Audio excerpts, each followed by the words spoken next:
Okay, what is this? So, I love how Torque's character, whose nickname is Barry, B-E-R-I, his real name is Jacob Berenger. Oh my goodness. Yeah, it's he's really followed. Like, has Torque even met? I don't think he's ever met on the hub Smooth Jake Berry. He's just like bought into the Smooth Jake Berry cult. Hype.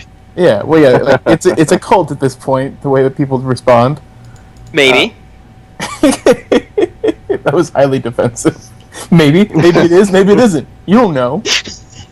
So I think that Enya's first action in this run should be to cancel. There should be to cast Forge Memories on Boomstick, so she can remind him what actually happened, since he has no idea what happened. What? So last run. Oh goodness. Last run, Boomstick and Enya were on a run together, and so it was a crayon run. So of course bad shit happened. We had to kidnap some Yakuza's guy's son, who we found out was gay and in the closet about it. Still? Always a good time. Yeah, 2076 and still? And so it's actually worse. Like, racism and stuff is worse in Shadowrun than today. I guess it was made in the 90s. 80s, motherfucker. Like the very late 80s. I consider it like the late 80s and 90s at this point. And so Yeah. the brilliant plan we came up with was to have Boomstick try and pull the old daddy trick and tempt him with Nova Coke and sex. And to his credit, it works until they get to the dorm room and we find out that this guy is a Force 5 adept with commanding voice. Yeah. I don't think we really need to fill in the rest for you. But good for Boomstick. He had an experience. he Anya almost bailed him had out an experience. beforehand. See, that's a shame. That's a real character building moment. Let me tell you. I mean, Did you ever... certainly wouldn't be the same person afterwards. Yeah, it's that Ben Folds song comes into play. You're not the same after that. Oh man. That's right. Dropping Ben Folds lyrics. Hey, there's nothing wrong I am with like that. a babby, and I know none of your song references. Babby Jazz. I turned 20 this month. Oh my god, I want to pinch your Wow. Jesus. That's so adorable. cheeks. Right? I can't say anything. Like I'm we work 21. with a guy. Oh jeez.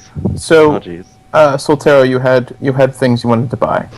I actually don't need to roll for it, but he's going to literally, and I quote, he is going to walk out of his apartment, light a match, and throw it in there after taking all of his valuables, But what? and then move to a high lifestyle downtown.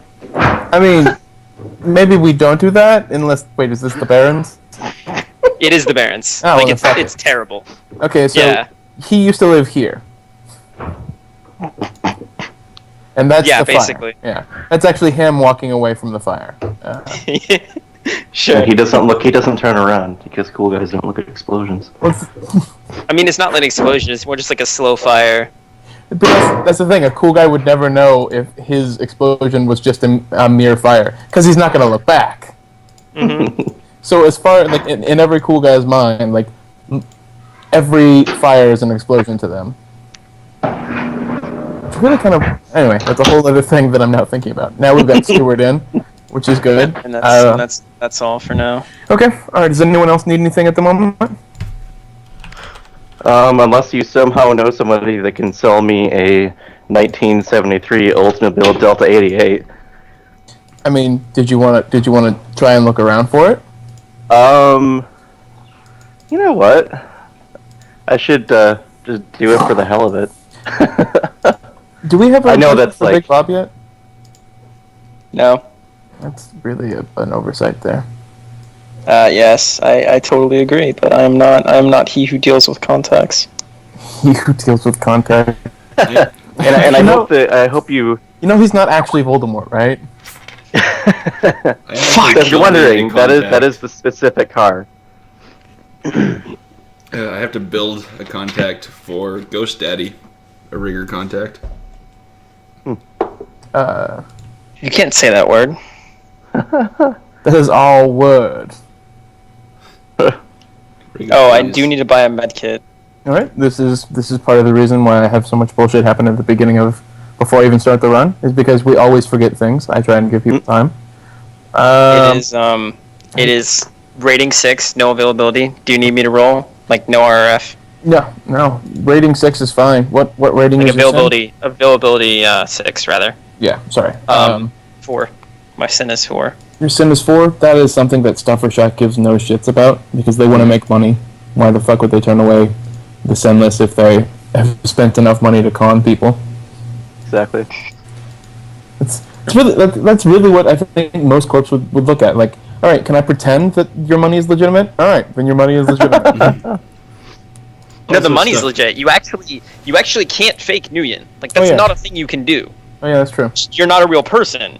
Yeah, You sorry. have real money. You're just not real. I do apologize for the incorrect verbiage there. What was I gonna say about things and stuff? Things and stuff were gonna happen, and they both left my brain. All right. Well, you guys seem to have everything that you need. And if you want to try a lumbersome Larry, you could.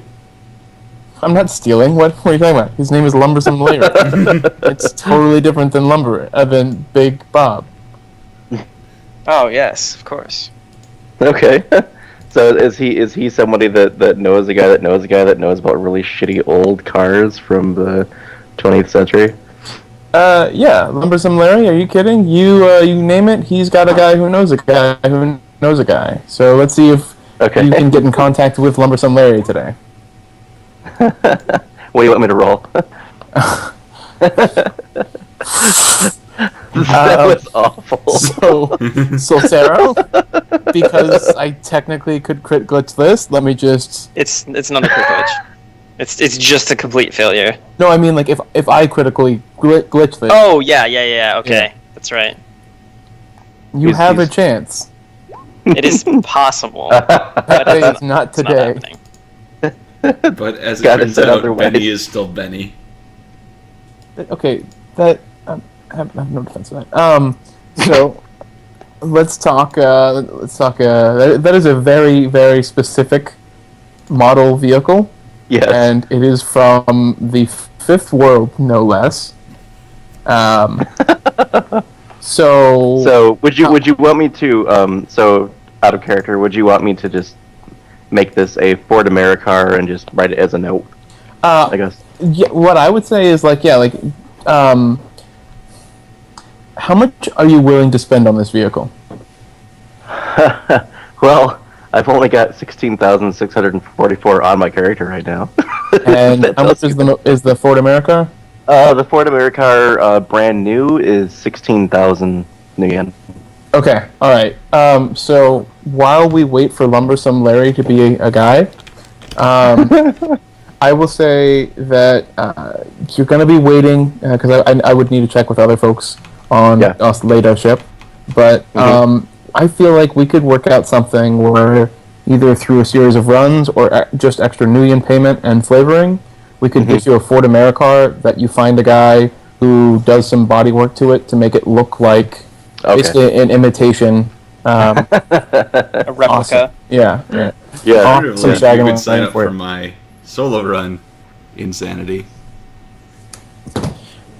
You were just pimping yourself out. I do not know. I do not think you know what you're signing yourself up for. But I will let it. Did you get somebody to do Vex's initiation yet? I did. I got Kelp. And I. No, that sounds perfectly acceptable to me. Sorry. Yeah. All right. Yeah. Sorry, I did kind of switch gears heavily there. I apologize. So yeah, I'll talk to some leadership folk. Probably tomorrow. Tomorrow's Thursday. It's going to be a little difficult for me, but just remind me if by 4 p.m. I haven't touched base with you about that. Sure.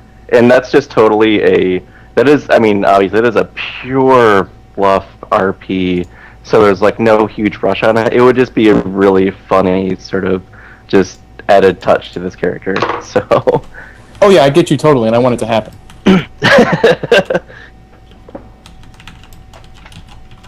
Yeah, cool. No, thank you. All right. So, other than that, I have no other purchases. Okay. All right. So no purchases from the mighty and wonderful Boomstick. Soltero has been right and properly denied a comlink. Why are you being so greedy? That's how dare you? Have you no sense of modesty? I tried to unmute myself and instead hung up. Oh, Good stuff. Anyway, well, as is proper, that I am denied everything. I'm just gonna mute myself. Goodbye. Yeah. It's all right. So we've got that all underway. And have you started the whole stream thing? Yes, I have. Oh, okay. Well, hi, stream. They cut every part of our conversation so far. You know, a fellow would like a little bit of warning. It's not something you just throw at a guy. It's like, God. All right. Well, with that, I suppose we should get underway and stop the bullshit before the one person who's sitting through all of this dreck just walks away. I'm pretty sure it's Doge. Love you, Doge. Doge, are you out there? So, you all received a very perplexing, peculiar, and downright whimsical message from your fixer. And for most folk, that is not something that happens from their fixer. So, starting with... You obviously haven't met Vantage. No. I was about to say, starting I was gonna say, do you know my fixer? I apologize. My fixer All right, is my fixer it's is not a too late for me to pleasant turn this run around, okay? I will stop. We all know that's an empty threat. Hey, don't Your do mom and that. your dad always says that. It's always an empty threat. Hold on, wait, okay.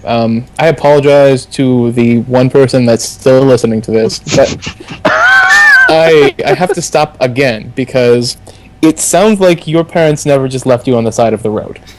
No, they didn't. Yeah. Have you never been forced to walk home? No. I was pushed out of a moving vehicle once. Me neither. I've never experienced that. So guys, for no reason, I'm gonna take a 5 minute. No. I'm good. I've learned to deal with my childhood. Roll composure, Benny. Roll composure. I've got this, guys. I've got this. But yeah, like on a serious note, like you guys, like is that not a regular thing that happens to folk? No, I was threatened with it, but they never did it. Are you kidding me? That's so fucking stupid. Like I would never do it to my kid because I would love them, but I got left at school once and had to walk home because I was being a dick. So yeah. Okay. All right. Well, you know that part of my childhood just got sadder. It's okay, Benny. You have a glorious beard that now makes up for it, and it operates as a rating 18. Well, I was going to say power he's got a fuck new guy. family now. All right. So, Technomancer Minotaur. Just pop that up for a second. And see if I. All right. So, you all get that little message from your fixer, and starting with Boomstick. What is your response, and how do you get to the meat if you are still going to said meat? So this is the hamster explosion message, right? Yes. Okay. Hamster explosion? Isn't this how some jokes start? What are you getting me into here? Nothing you can't get out of with a little Nuyen is what you'll get in response, and then a double ping, because apparently you're not taking the hint hard enough. To just go to the location, so he gives you like a double and then triple ping if he sees that you're still not moving. All right, and he gets on his growler and drives to the meat location. Because as some people forget, your fixer also wants you to be there, given that he makes money off of you. So, all right, Soltero, you have the fresh smell of smoke. Yeah, I'm walking away from my burning. Yeah. Yeah. You can hear inside the one metal link that you forgot chirping. Shit. Yeah. And then Fuck it. It's 100 million. yeah. And then for just a moment later, all of your other comlinks start chirping. I pick up on all of them. A comlink starts chirping.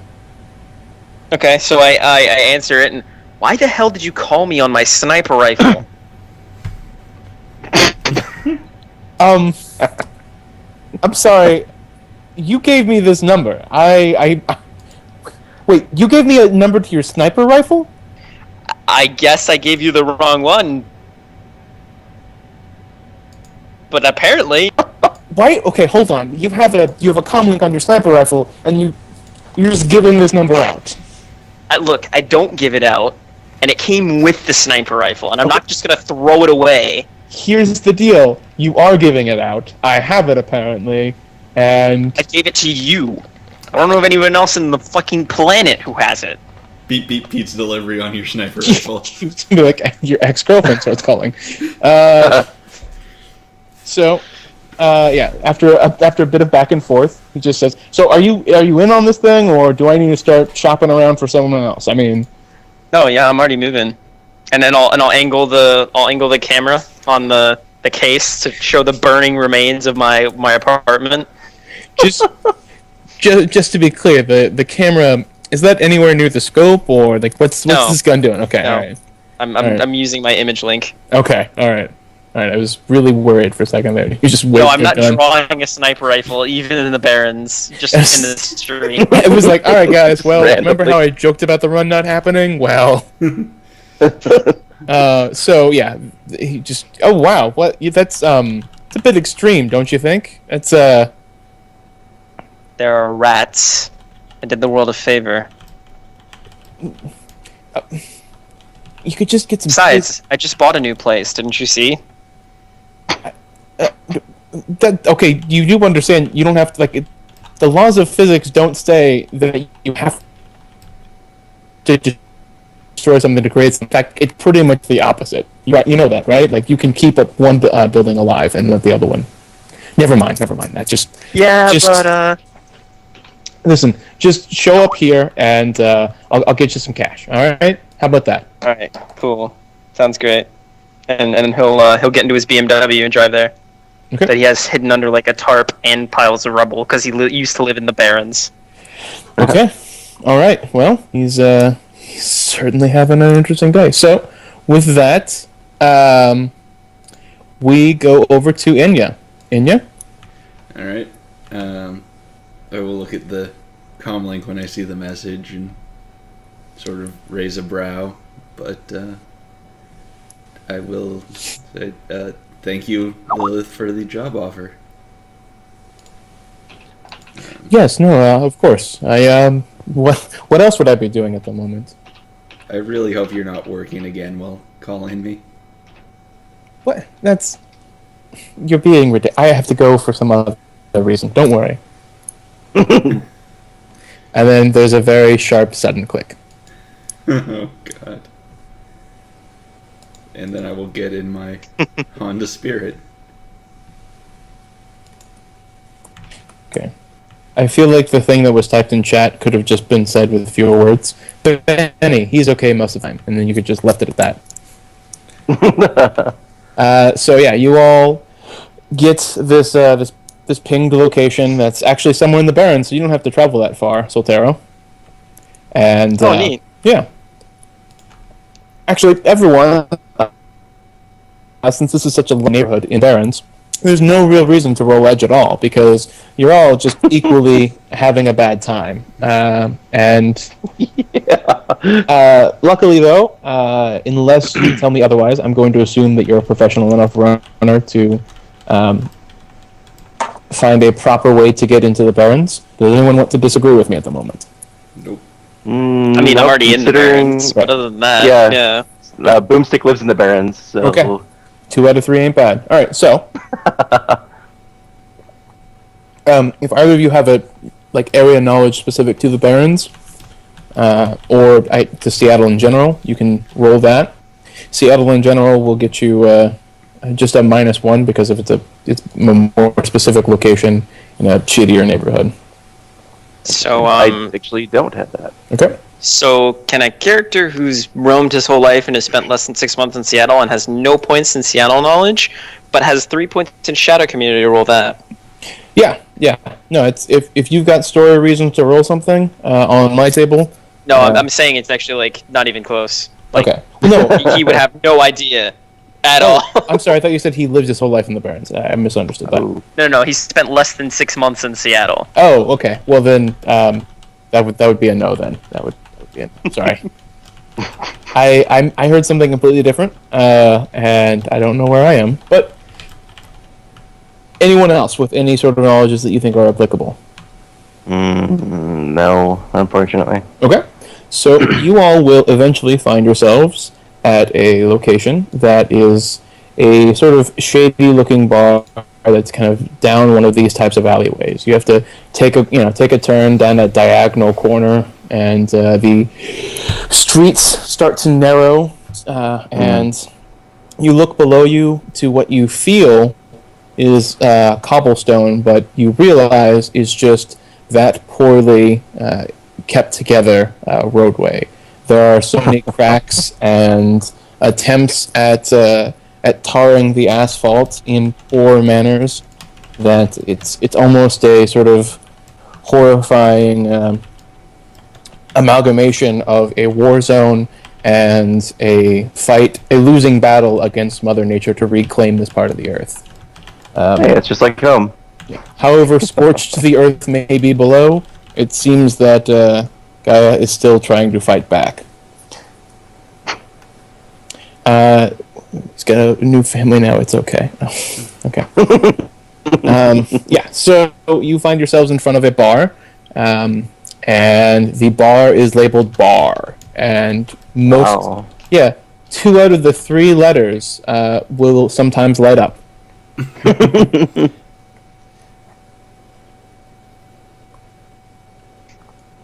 The front door is one of those double door styles, and it's a slightly transparent / translucent plastic door that looks to be thick and heavily worn down. On it is a very simple "closed for renovations" sign and a poorly placed padlock that is locking the chain, but the chain is not looping properly. It's one of those, I don't know if you've ever experienced it, but sometimes when people get really lazy with securing something that they don't actually want to secure, they'll just kind of throw some chains around it that don't actually tie anything up, put a padlock on it. Just to make it look like it. Yeah. Yep, so that is what you see before you. So, yeah. So Tara will just, like, look at it for a second, start to, like, reach into his coat, and then just like, oh, wow, that's lazy. Yep. So, I take it, does anyone do anything other than walk inside? No. Okay. So, inside this lovely pleasure palace, you see this. Oh my. Yep. The lights are on, but nobody's home. Good. You can see a heavy layer of dust covering most everything, especially the plastic bottles of mostly empty liquor over here. And you can still see the nice sheen of grease and grime around the tables over here. And you can also see on the floor near these tables, sometimes on these tables, very obvious dark maroon stains that have been lazily cleaned up with some form of bleach or another cleaning agent. And you also see another set of double doors in the back here. So do you want Boomstick to roll anything to see if he finds any like bottles that still have liquid in them? If if that is your prerogative as far as Boomstick, then by all means, go right ahead. I'll roll perception. Okay. This is not a why don't you Gentle Pepsi moment, I promise.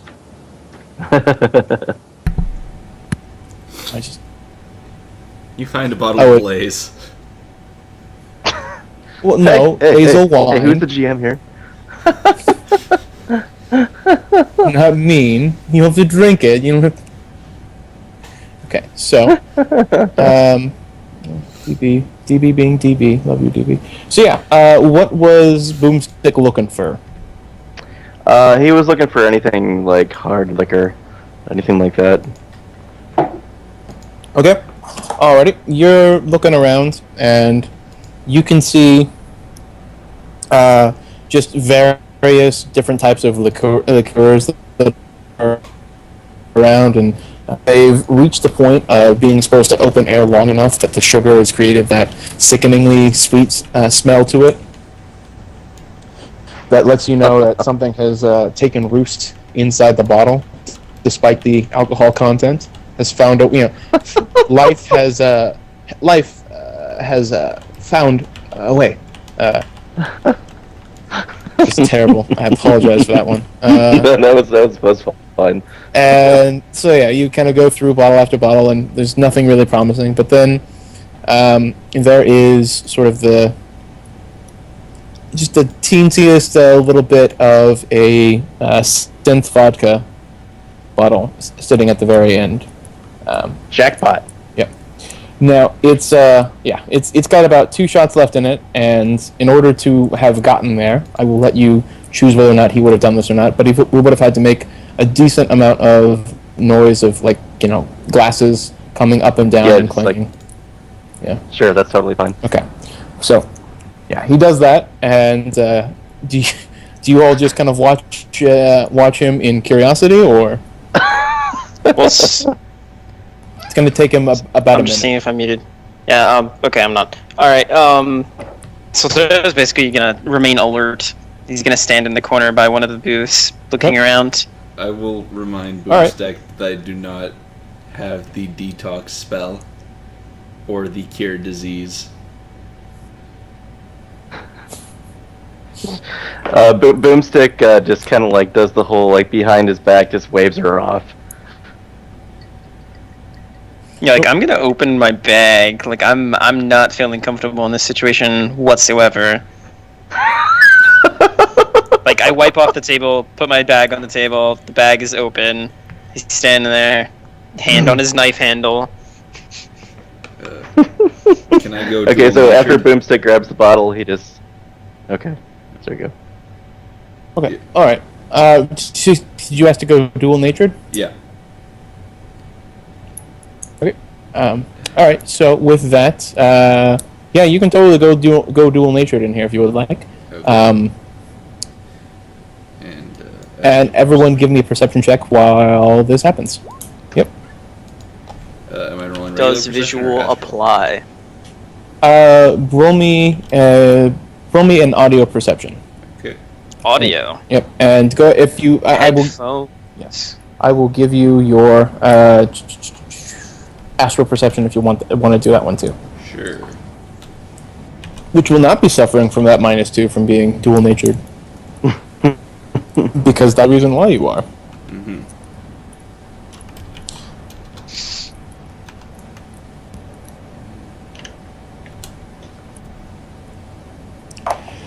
Okay, alright. So we've got 3 successes, we've got 4 successes, we've got 4 successes for something else here. Okay, alright. So you all can...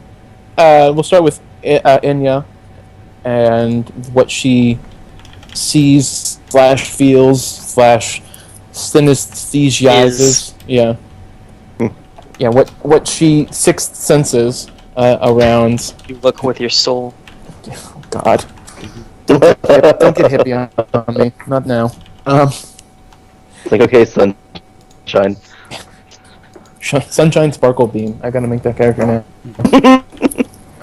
I just how many characters are you gonna make? I Not enough. We're up to 2 right now. I have a problem, guys, and you're not I have helping. to keep track of it. So, I just like the name Sparkle Beam. Oh, it's going to be a character. So, with that, you can tell that are faded English around here. Lust and anger kinds, but they're always big ones. I mean, people just really, really dig those emotions in Seattle, it seems.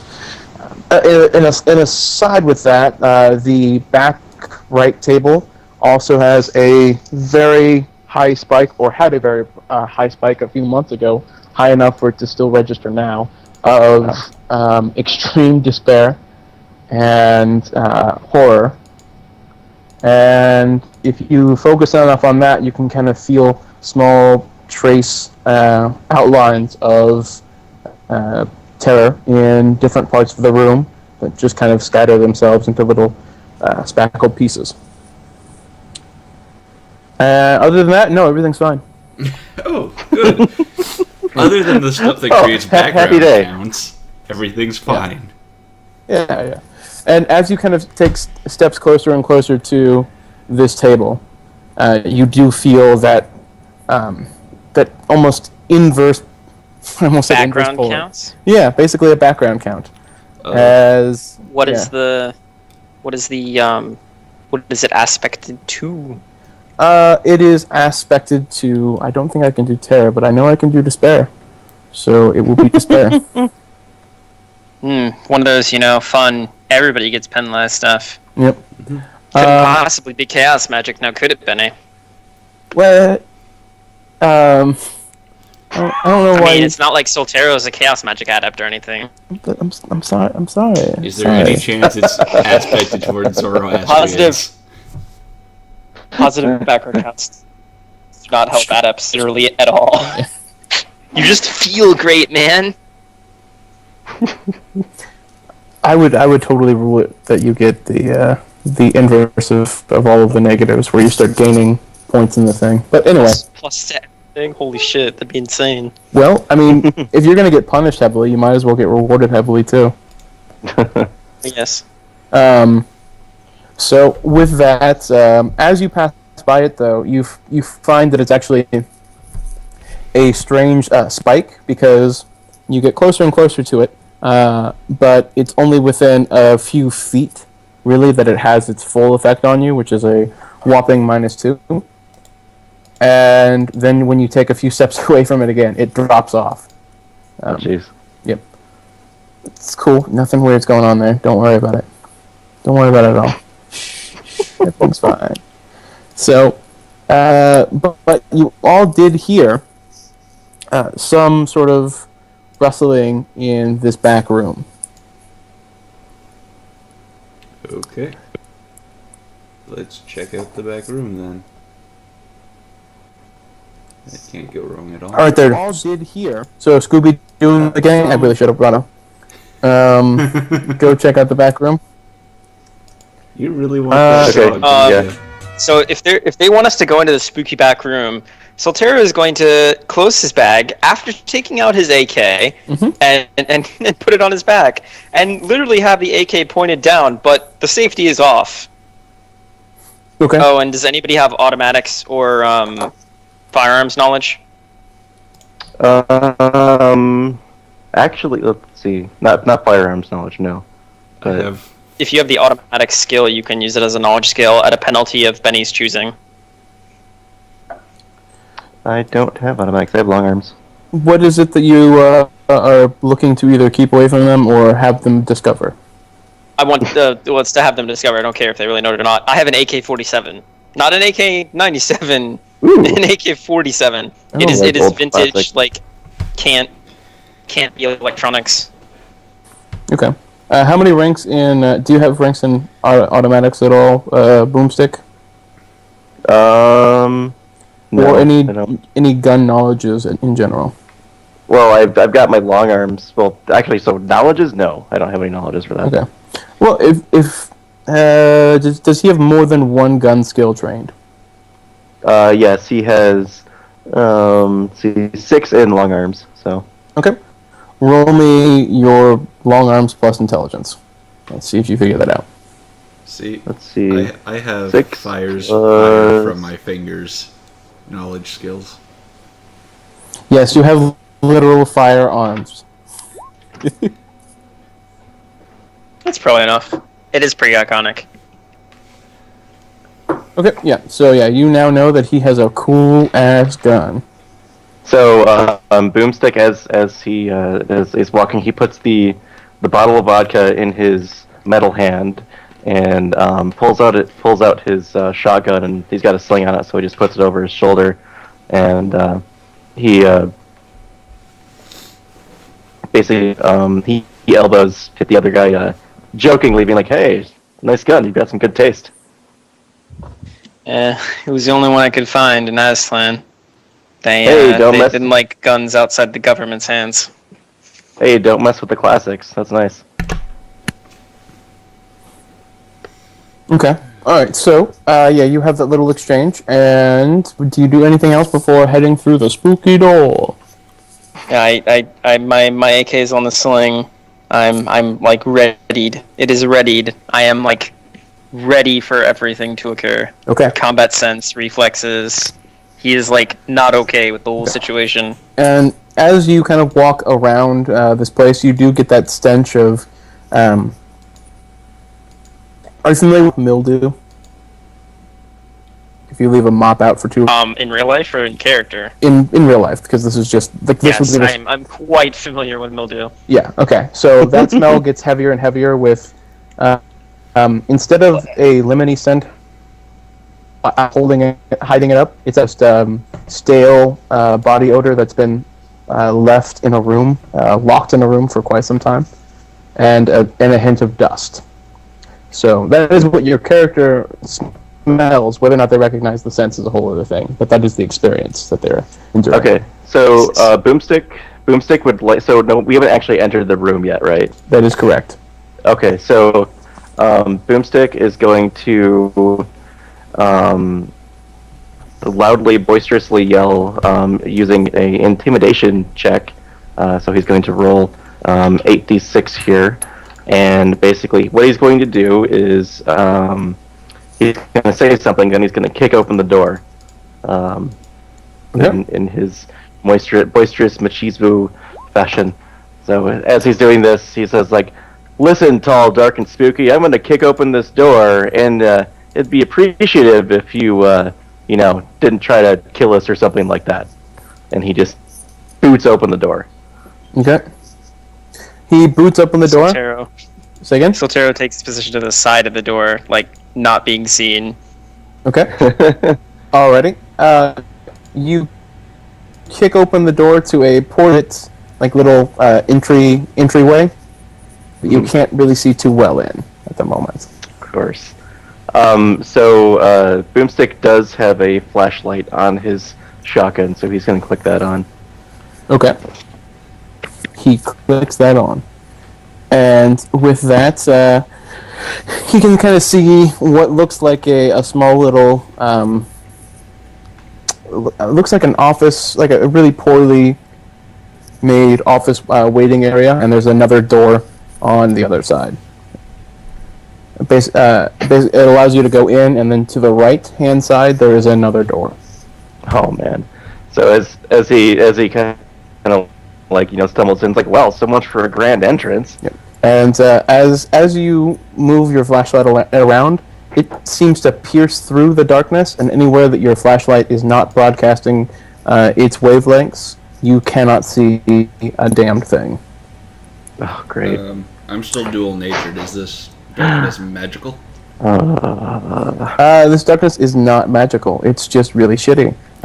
Combined with like poor architecture and a lack of lights on in this area, you cannot really see much of anything here. You also do. So yeah, go ahead. Sorry, go ahead. I was gonna say, with great difficulty, Boomstick, he kind of shoulders his shotgun with his left arm, and he opens his bag to grab his ballistics mask, and throws it on with the low light so he can actually see. Okay. All right, so he's got that on. Does anyone else do anything? I turn on the low light on my glasses. I'll also pull out my ballistic mask at this point because this is, entirely too spooky. Okay. All Well, I right. will light my eyes because I am an elf, but Yeah, totally fine. Yeah, and when you enter this room, you can vaguely make out, like what looks like maybe a folding chair over there, and I don't know some other thing crumpled over there, and a box. yeah, if it's lighting. actually completely dark, I don't get a single damn thing. Yep. It's low light, not no light. Okay. Oh, that's right. It's not the step up thing. I thought it was for some reason a step up thing. No, thermographic can take you from no light to some light, Okay. effectively, and then low light, if there is some light, takes you up to no penalty. Okay. All right. Misunderstood that. I apologize. But he has thermo on his mask, so now he's using thermo. Okay. All right. So yeah, you have that, and there's no Oh, real. crap. Actually, you know what? So, go ahead. Sorry. Just realized that Boomstick actually does not have low light on his ballistic mask. Okay. Thing it actually doesn't. So with that, you have that door in front of you. That is totally unlocked, guys. It's cool. Hmm. So, would we go in door number 1 or door number 2? There's just the one door. I apologize. Oh, I thought. Yeah. I thought you said there were 2 doors. Oh no, like it's you go through when you go through these doors. On the right-hand side, there's another door, a single door. Oh, okay. So instead of him saying it's door number 1 or door number 2, he says, "Well, look, we got door number 1 or door number 1. What do you say, guys?" All right. Well, what do you guys say? Sorry. Yeah, Soltero will just nod and move up. All right. So you nod, move up. Sorry, I don't like stepping on players and making them do things without checking in on them first. I apologize if I go slow on that. That's accord. okay. So you open the door, and when you open the door, you are flooded with light, and it takes you just a moment to kind of adjust from the darkness to light as you enter something that looks like this. Oh, jeez. Oh god, And I know where this is going. Yay, Deus Ex, yay. Yep. In this chair sits a man who you can't really actually make out any of his features at the moment. It seems as if all of the lamps were strategically placed in ways that hide his face. And he Yep. I have flare compensation. Okay. Flare compensation, I believe, Does that help? is just for flares. So. Well, if you're talking about the lights strategically placed to map his features, it would either have to be glaring me or just no light on him. Either situation I can deal with, because I have literally every vision enhancement in my mask. Yes, you can see where he is, but like things like thermographic vision. Thermo won't give him. Thermo won't give me. That's right. Yep. But yeah, you were totally right in that you can tell exactly like what the outline of his face is like, and I am guessing that you're going to use that as you look at him, correct? Mm-hmm. You go ahead and give me a thermographic vision check there. Alright, so that's going to be a regular visual perception, but -3, because I'm trying to use thermographic instead of, normal shit. Okay. So you do notice some very minor heat signature fluctuations in a lot, actually around a lot of his body, as if he's got multiple competing heat signatures, kind of trying to determine what the resting temperature should be. Oh shit! Is he magical at all? Do you want to take the time to sense him? Yes, I do. Okay. Alrighty. This place is creepy, and I don't like it. All right. You will be glad to note that you only feel the pangs of terror and desperation and horror and downright just regular fear but you don't feel it on a sort of mechanical level. It's only flavor. So it's there, but it's not so strong that it actually hurts you. Yeah, like you can feel like the faded memories of a very terrible day. It's the flavor of discomfort. Yeah, as if it's at this point. So, with that, go ahead and roll me. The 86, was that the? Yeah. Okay. So let me just pull up my handy dandy sensing chart that I had drop out on me, unless someone knows that off the cuff. Okay, so 2 hits. 1 hit is whether they're awakened or mundane, what their general emotional state is, and that's it for 1. Okay. 2 is what kind of aura it is, whether they're a magician, an adept, etc., so forth. And I think that's it. Yeah. You could say like general mood, I think, with 2. That was 1. Oh, that was 1? Okay. That's with 1. Okay, yeah. So you get a sort of a mostly calm veneer that is holding back a sea of anger. Mm-hmm. And you get a mundane from this person. Interesting. Oh. Other than that, you can't really tell too much because, again, there's so much. If you've seen him before, you recognize him, and you get whether he's healthy or injured or not, and you get if he has any cyberware. Regular grade cyberware, I should state. Not BioWare, and not anything better than standard. Okay. Not even alphaware, is that right? Not even alpha. Alpha, you need 3. Okay. Wow. Alpha, you need 3, damn. So, with that, you can tell that there's some cyberware going on in parts of his body, and actually, yeah, that's really all that you can tell. Is it? You can't tell exactly where it is because that's another rank up. Right. So you can tell that there's something going on with his essence because it's not completely there, but it's also not like the cyber that you find does not up the amount. No, you do get the location for standard cyberware. Okay, standard cyberware. If it's standard.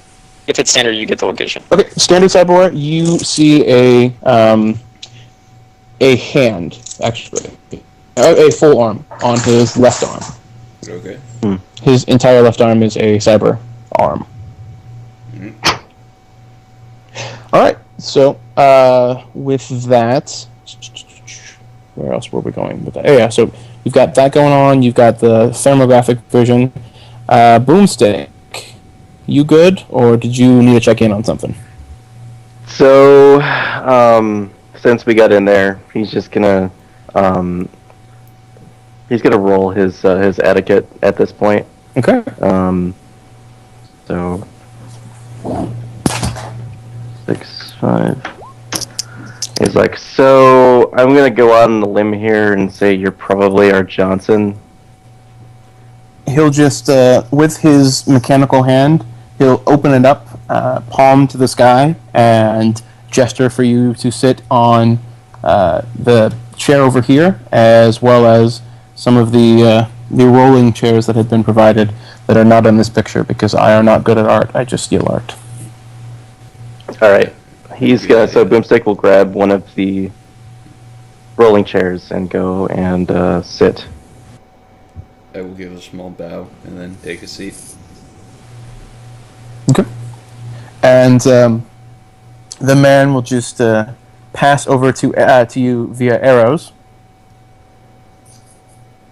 a picture of a boat. Oh boy. Soltero will just say, destroyed or emptied. There are some contents on that ship that I would like either to have or for Davy Jones to have. Either. Yeah. There is no in between, though. I do not want these on the street somewhere else.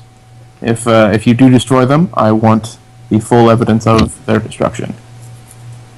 If you choose to go, if you can recover them for me, you may get a little extra. As is usual. Okay. And how much are we talking here, weight-wise? It's actually a single crate that I'm after. In this case, it will be obvious to you. I'm not sure if you've ever played the game. One of these things is not like the others, but one of those crates will just not belong. The other crates need to be destroyed. If you don't mind me interrupting, and if I can tell you which crate is not like the others, you'll pay me? He just kind of he chuckles just for a moment. He'll say, I suppose I may need to get on a more simplistic manner here. I do apologize if that was too complex for you. What I'm looking for here is I'm looking for the destruction of the crates on board the ship. There is one crate, however, that if it is recovered, I am willing to pay you for your retrieval of that crate. Unopened, of course.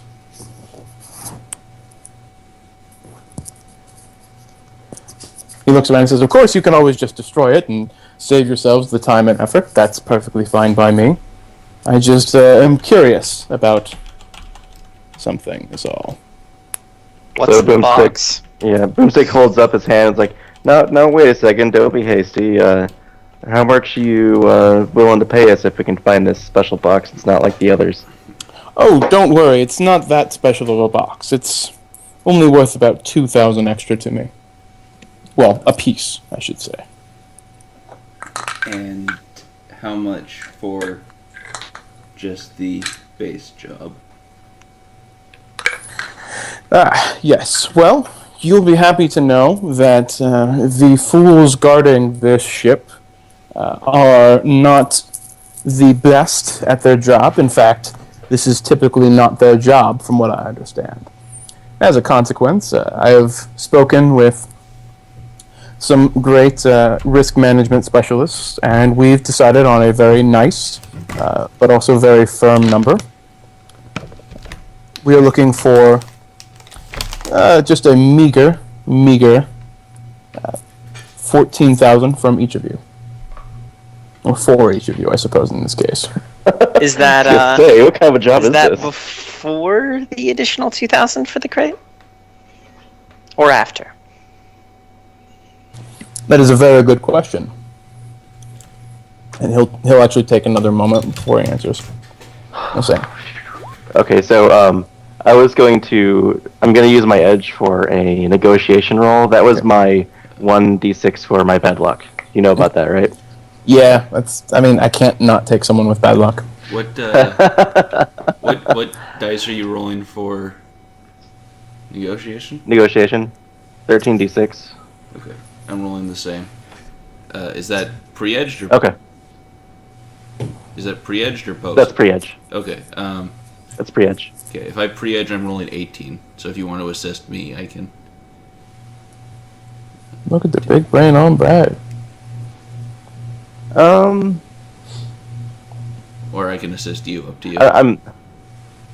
Why don't go ahead and assist me, because I kind of like doing the whole I like being risky with him. There you That's part of the fucking whole go. bad luck thing. Yeah. 2 words. Look at you. Alright, so Soltero is actually leading this negotiation? No, that is an assist. Oh wow, damn. Well, I guess I now have 18d6. However many ranks you got is how many you can keep. Okay. Oh, so it's based upon my social. Okay, my social is 6, so I guess I get to keep all of them. No. I'm assisting you and she's assisting you. But it's however many skill ranks you have in negotiation. That's how many you can take. I see what you're saying. Okay, I've only got 3 ranks in negotiation. Yeah, so you can have 3 and 2 limit. Okay, so 15d6 plus my limit is currently 6, so it goes up to 8. Alright, gotcha. Okay, here we go. Nice. And There's some 6s there, so I'll go ahead and roll those as well. I guess it doesn't matter. So 7. Okay. All right. So he and describe to me how the two of you are assisting. I'll explain that even if those who are guarding the boat do not do this normally, if they were hired as guards, I take it that they have seen action before, and even a lucky bullet will still end a life. There is risk inherent in this job, and I feel like we are owed some additional risk payment.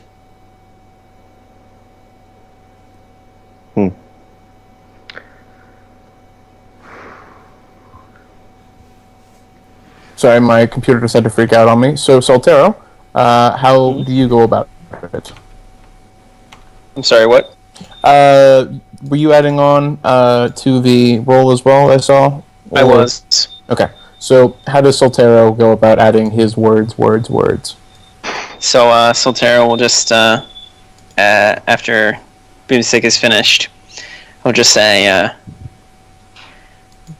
he'll just point to the AK and say, even old guns and bad bullets can kill you if you're not careful. And one of the things I've learned over my many years is that no combatant is not dangerous. Oh, and by the way, Soltero looks like he's like 18, maybe, because he's an elf. I was gonna say, like, in my He's old actually age. 28, but he looks like he's like 15 because he's an elf. So you two could be like my son and daughter at this point. The family that runs together stays together. Go to hell, Boomstick. What? From what I understand about one of your characters, that fits in perfectly. That is. Go to hell, Benny. I was just trying to help. I was just trying to help your character. I don't understand why you have so much hate all of a sudden. I don't believe you. Oh god. You know, Benny just came here to have a good time, and he's feeling really attacked right now. Right? Like, I'm feeling like, 3 to 4 NBC rating levels attacked right now. So. Listen, let me You tell know, you. these guys were gonna be like random thugs, but now they're HTR, and I don't know how that happened. It's crazy. Actually, in my defense, that's not going to happen, but they will have more edge now. Yeah, let me tell you Their about own feeling attacked. Good going, guys. Let me tell you about Alright, feeling so- attacked and a guy named Chet. This is not my fault. None of this is my fault. I tell you what is my fault. This wonderful roll here that I will be doing now that I have all of that information. You can see as you guys are talking, he's nodding along, and his stare at you that you can barely make out seems to be growing more and more distant as you guys are talking more and more about how much money you deserve and how you guys are super awesome. Did you give a number to the amount that you were looking for? No, Okay. you never do that. Yeah, nobody gave a number. Yeah. Yeah, you don't use numbers. Okay. That's most unprofessional. Okay. So, first off, is this guy? Don't worry, that's not him. This is him. Alright. So, yeah. Turns out the guy on the phone was better than him. Oh. Yeah. Would you say that the guy on the phone is smooth? I would not. It isn't. It isn't Smooth Jake Berry. Otherwise, he could have kicked our asses. Smooth Jake Berry, Jake Berry gets like +4 for every person that tries to negotiate with him. he plays by his own negotiation rules. It's pretty fantastic. It's stupid, guys. That's why I don't do it. No, I've seen them. It's great. I like to encourage players to act in certain ways sometimes, so I bring out Smooth Jake Berry. Anyway, he looks over at you guys and he says, "Yes, like I said, we have a hard, fast number at 14,000. I do suppose that if you feel that you are properly threatened, we could maybe find a team that would be more suitable for the manor. We could probably pay them 18,000 a piece because of the high threat, and I wouldn't want to risk you guys. Of course, it would be rather rude of me. But if perchance if you were willing to take 16,000 instead of however much you were thinking, we might be able to still salvage a deal here. Sounds good to me. More than acceptable. Okay. And I thank you. And he'll just he'll nod, and you can tell that he's nodding because the slight reddish glow from one of his eyes kind of bobs up and down. And then he just says, "This guy's a cyborg, because this guy is a cyborg. This is where Soltero just nopes." So the man says, "I suppose we should shake on the deal." As he stands up and reaches out his right fleshy hand. And as he stands up, the lights that were so wonderfully placed to hide his visage are no longer doing so, because such physics and trigonometry are only applicable to very specific locations, unless you have a extremely intricate light setup, which he did not. Okay. And as he does, he rises from the shadows, and you can see a heavily chromed up person. The majority of the left side of his entire body, including his skull, is covered in some sort of metal. And the right side of his body is covered in all sorts of scars and burn marks, as well as you can see that as he stands up, he actually does not have a full right leg yet. It just ends at the knee at the moment. So, does this guy have any markings that have A's on them, or is it possible for me to tell that he's as technology in any way? You can try and do a roll. I don't really have anything. Okay. So Biased against as technology. He is Boomstick isn't going to keep the guy hanging and put his arm out. Okay. Put his hand out, rather. Yeah, so the man will shake his hand. As he does, you can kind of feel him wobbling a little bit. Okay. As his body weight is still not used to having to deal with that leg. Then he kind of turns to the next person, somewhat mechanically, in that sort of Arnold Schwarzenegger from Terminator sort of way. He just kind of snaps his neck towards the next person as he gives a smile that registers only as a smile on a technicality.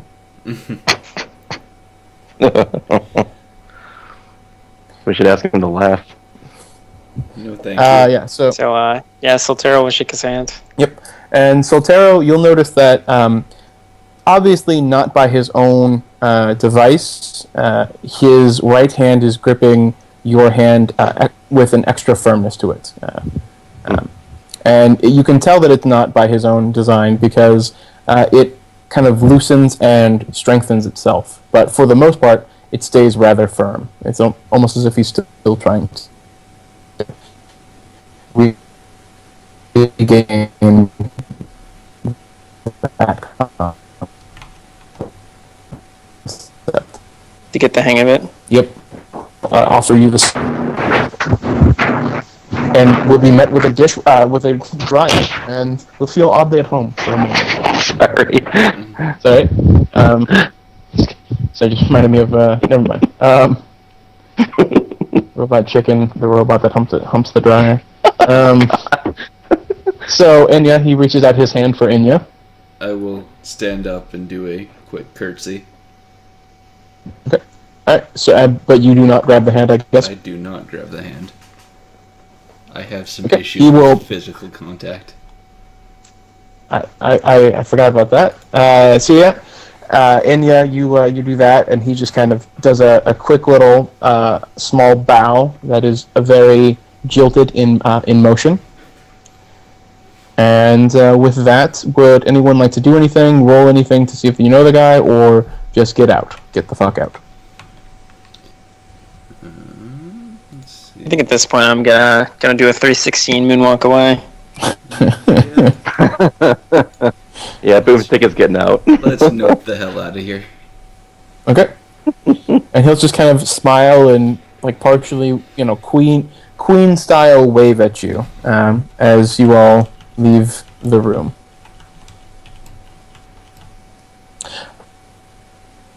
And you guys are now back out into the Wonder Palace that is the bar. And you find yourselves there, and you are back. Once there, you're back outside onto the streets. You get a ping from the metalink that he gave you, which is a sort of upload of information about the ship, and also about another ship that is currently that is currently vacant at the moment. Okay. That's probably a ride. One would hope. Yep. Okay. All right. So with that, what y'all do? I'm gonna get all my gear and get in my car and head to what I assume is our transport. I mean, is it in any way like, are we able to tell that it's our transport? Other than it being given to you by the Johnson and him giving you a vague hint of the fact that you guys need a ride, there is no direct way to say that this is your ride that you will be taking. But okay, so I will climb up. I'll stash all my stuff and then climb up the bow line with my knife in between my teeth, like I'm a 16th century pirate. I like it. All right. So you are fast forwarding to the dock. Is that correct? Yeah, unless somebody else has something to do. Okay. All right. I need to go back and get some gear, actually. Okay. You don't keep everything in the smuggling compartment of your BMW? What the fuck? Apparently some of us don't have the money for a BMW. I started with Resources E. You have no excuse. He started from the bottom, and now he's here. Yeah. Right? It's actually true. Yeah. So here's what we're going to do. People who need to do things, list to me the things that you are doing before you head to the port. We'll start with the obvious person, Soltero. What He things? literally just Yeah. he puts the stuff he puts the bag and Yep. the AK back in the bag into the smuggling compartment, closes the smuggling compartment, closes the trunk, gets in, drives to the dock, Okay. listening to some Neo-Latin. Okay. That Chameleon is coatings his car to a different color and changes the chips and the plates because ShadowNET stuff. nice. So that happens with Soltero. Next up is going to be Enya. Enya, what you doing? I will get into my car, make sure that the duffel bag of gear I have is still there, and drive towards the docks. Okay. All right. So then we go to the wonderful Boomstick. So Boomstick is gonna hop onto his bike, go back to his place, pick up his combat chainsaw, and stuff his shotgun in his bag, and drive to the docks. Okay. All right. So it sounds like we're all ready to pick up at the boat, and you guys all arrive back at the port, and you can see that for this part of a port, it's a pretty busy day. However, unlike this picture, there's a sort of shadier spot at the kind of the other side of all of this, where it's a much dingier location. But for the most part, it actually looks very clean and well taken care of. And there's a bunch of really friendly, really tan folk with teeth that are as white as their way too short as they walk along and smile at you with their button up their light cloth button up shirts and very white khaki pants, or shorts, I should say. What? I'm sorry.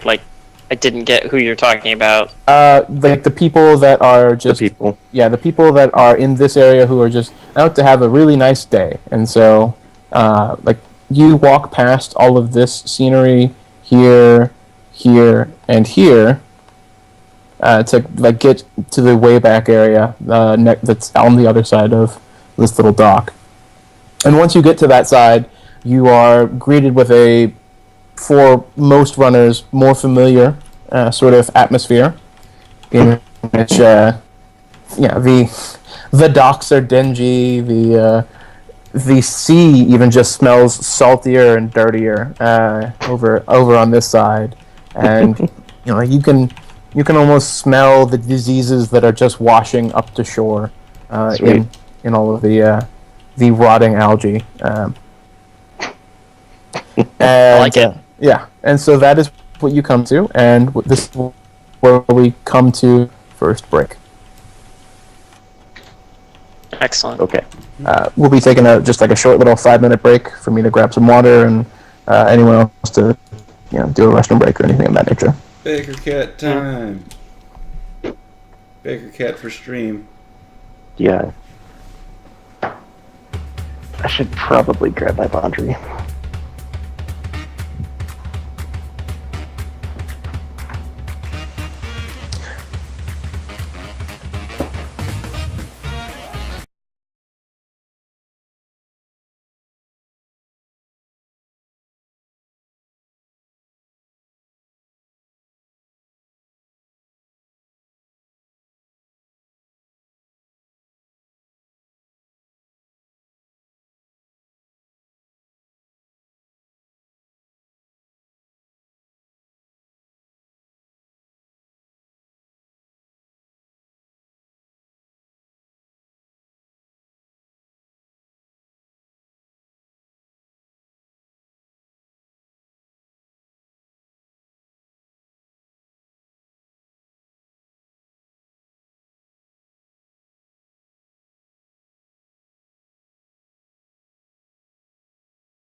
Oh,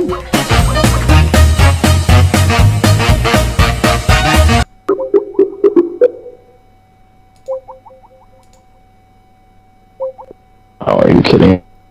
Oh. Don't do this to me. Oh, Mac? Hello? Hey. What's up? Alrighty. Oh. Okay. So, computer does not like me right now. So, like, yeah.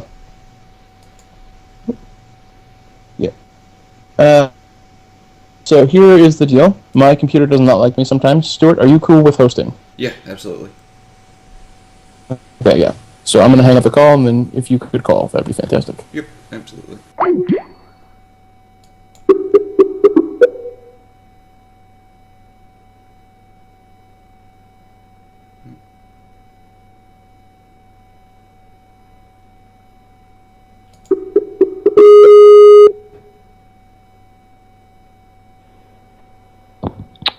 Hey there. Hey.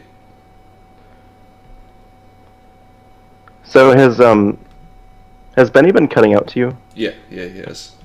Okay. I just wanted to make sure it wasn't just me. Yeah. Hopefully it's better while I'm hosting the call. Yeah. Oh. Alrighty. Hey there. Call quote down now. Oh, we lost Slash. Oh, wait. We may have Slash again. Okay. His picture is really deceptive too because it has white space right where the 3 little bubbles are. Yeah. Oh. That let you know. Yeah. Oh, Benny, you've been cutting out a bit. I'm not sure if you're aware. Yeah. I wasn't. How bad has it been so far? Not too bad. There's just been a couple of times where like a sentence or part of another will just be unintelligible, whatever. Fair enough. And we seem to have lost Slash. This is fantastic. Good run.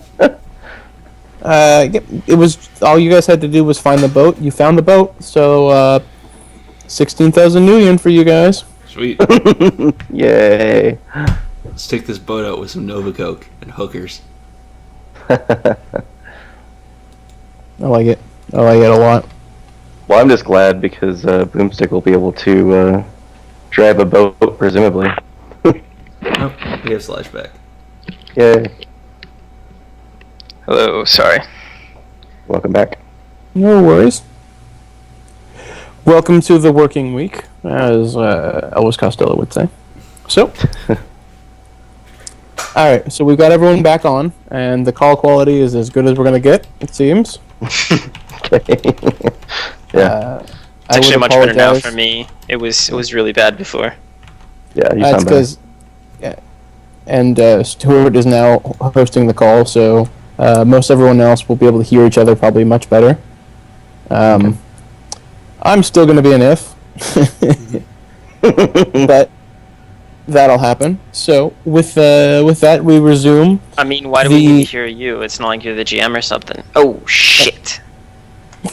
Yeah, it's cool, guys. So it's fine. And the call quality is as good as we're gonna get. See what you did? You had to go and make him cry. No, this isn't crying. There's a lot of static, and it's. I'm fine. I'm fine. It's okay. Benny's strong.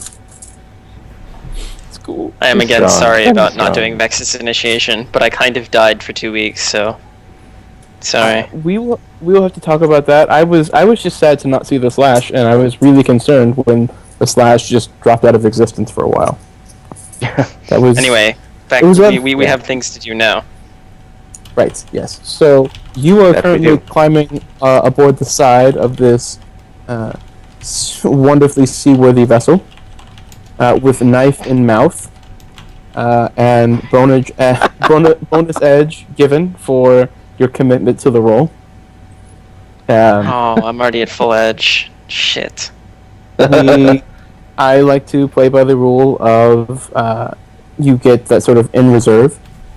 So, oh, cool! Like a pool. Exactly. Yeah, it's like the hero chip nonsense from Pathfinder, but cooler. That works. Anyway, so you have that going for you at the moment as you are clambering on the side of it, and you'll notice that this, while it is a seaworthy vessel, it is very much a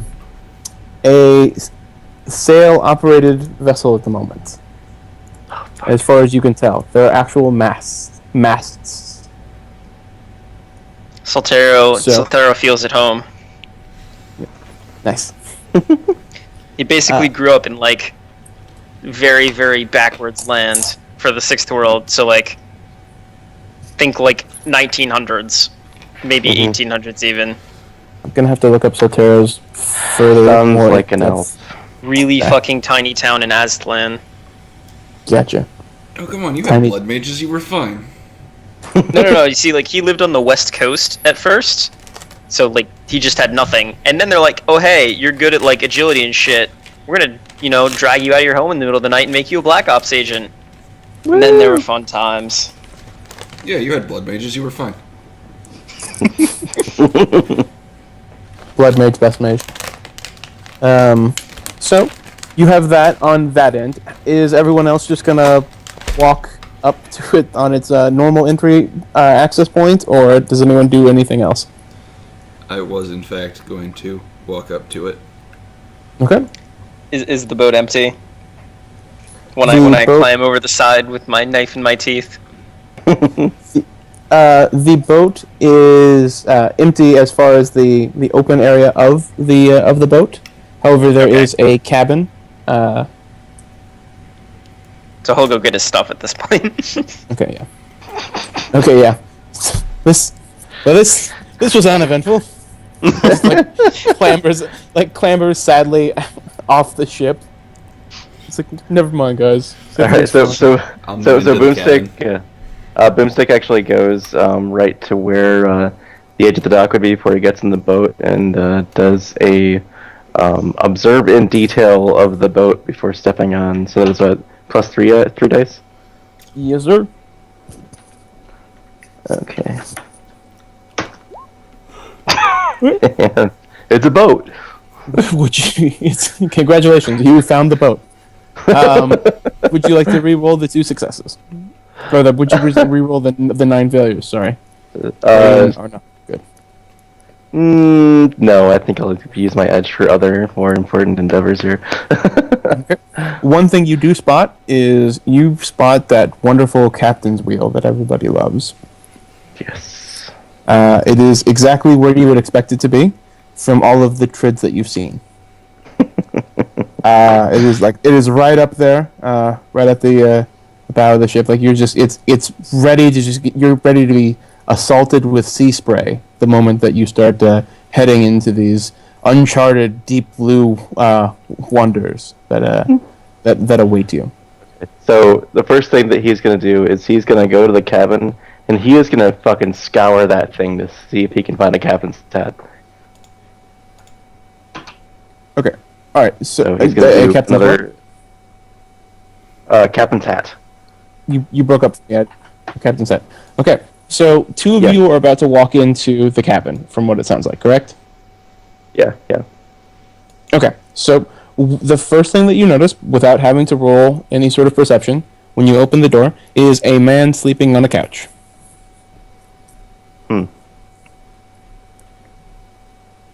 And he's still sleeping once you open the door. He's clearly very soundly sleeping. So Boomstick is gonna walk up to the edge of the couch, and he's gonna kick it really, really hard. Why would you do that? Why are you such a dick? Yeah. Because, like, what? He could be homeless for all I know. What's he doing in our boat? I mean, it's probably actually his boat.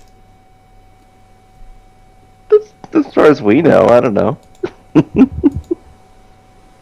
Okay, all right. So you kick him awake, and as you do, you can see like he's wearing a very standard sort of rain slicker, and on it he has a name tag that just reads, "Hi, my name is." Actually, you can't really tell what the word is. It seems to be smeared with water. you can kind of make out that it's a straight line with some squiggles and another straight line squiggles. It's that same sort of thing. Like, you could have told his name had he worn a laminated version of it, but since he didn't, it's been smeared with time and water. And he just kind of startles awake and just jumps up. Oh, yes. Do you live here? I think the better question is, do you live here? Yes. Cool. Now, we'll be taking a trip out to this boat, and I'll throw him the arrow. Drive. Okay, so live is maybe a liberal term for what I do on this boat. I mean, Soltero just pulls the knife casually. Not like making any particular threats with it at the moment. Just pulls it out of the sheath slowly. Hey, listen. I don't know if you've got apples to cut or what, but can we maybe not start measuring dicks yet? This is like a cave bar. Like, you could not even use it to cut apples. Do you? The question is, did we get coordinates on the boat or just a picture? I thought we got coordinates. I mean, it would be kind of silly to just get a picture. Yeah, you have a picture and a last known location. So we know at least where it's going, or vaguely how to get to it. Yeah. Okay. Yeah. In that case, I say, so are you capable of driving the boat or just operating the vehicle? See, this is where things get complicated, and okay, I think we might have gotten off to the wrong foot. When I said that I live here, I mostly said it because it sounded like you didn't. You're a squatter. No, I mean, I was laying down. There's no squatting involved. Right. So you have about 30 seconds before we get this ship moving. Hey guys, just calm down. You're Let going them. to be shot at if you don't get off this boat. Whoa! Hey! Not Come on, us, you don't have to but get hasty. by people. Okay, I'm sorry, but I don't see, who else is... No. We are going to be moving this boat, and where we are going, there will be people probably shooting at us. Okay, so, just so I'm clear, you want me to get off of this boat Yes. so that you can go get this boat shot up? Yes. Okay. So, and he starts to hold out his palm, and you get a little arrow message of, he's going to be very straightforward. It'll just say, bribe, yes or no, question. I will send him back an arrow. I set people on fire with my mind. Okay, so it'll go away for a second, and then it'll pop up. So, bribe, yes or no? So at this point, Soltero is going to just start walking towards him unless somebody stops him. I'm gonna stop Soltero, and I'm going to pull that bottle of vodka out of my bag, and put a cred stick with 50 new yen, and be like, "Hey, I've got this old bottle of vodka here. I maybe got 1 or 2 shots left in it, and I've got 50 new yen in the my other hand here that says you didn't see us and don't know where this is going at all." Yeah, no, I see that's a pretty good start. I mean, that'll maybe buy me some time before I remember where the Port Authority is. Yeah. Okay, he's gonna roll his negotiation to basically be like, "Hey, that's a really bad idea." Can I roll intimidation? There is a man holding a knife in one hand and a syringe in the other, being restrained from murder / knocking this man out. Yeah, you guys are He's jerks. probably Jeez. quite afraid. I don't know about that. Let me see here if I can find there's a specific person that I am channeling here, and oh, here we go. It's if you have not heard this bit before, it is worth your time. I believe this is the video. There's a nice little radio play. The shortened version of it is if like audio doesn't work.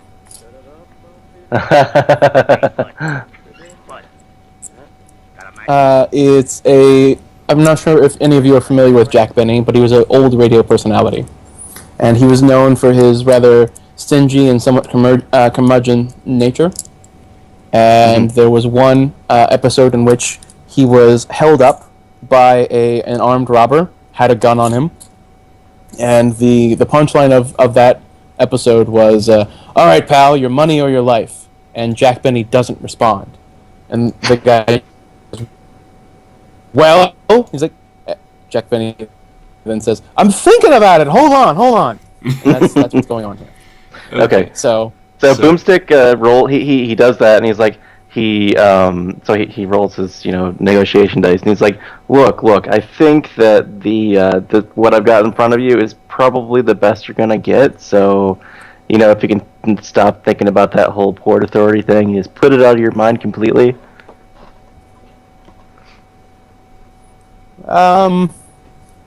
Yeah. No. I mean, obviously, there's going to be a return fee too, right? Like, so I can watch it. Make sure you guys don't have someone else. It'd be terrible if someone else came into the spot. Is all I'm saying, and I would like to help with that. So Boomstick is like he face palms, and then he says, "You see these two guys next to me, right? I don't really care what happens to you, but these two look like they're looking for a fight. So all I'm saying is it's probably a good idea just to get off the boat." I mean, he looks back at the couch for a second, almost crestfallen.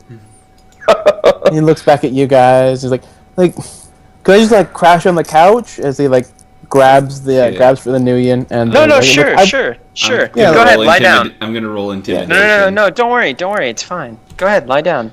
Yeah, I'm not gonna make any noise, guys. Just give me don't that worry. vodka. It's okay. Go ahead. You hand him the vodka. Under the subdermally, and this is a real but Mikey's like, just please don't hurt him. Seriously, this is just some stupid old guy that won't get off the boat. I'm not gonna kill him. So yes, he hands him the vodka and the Nuyen.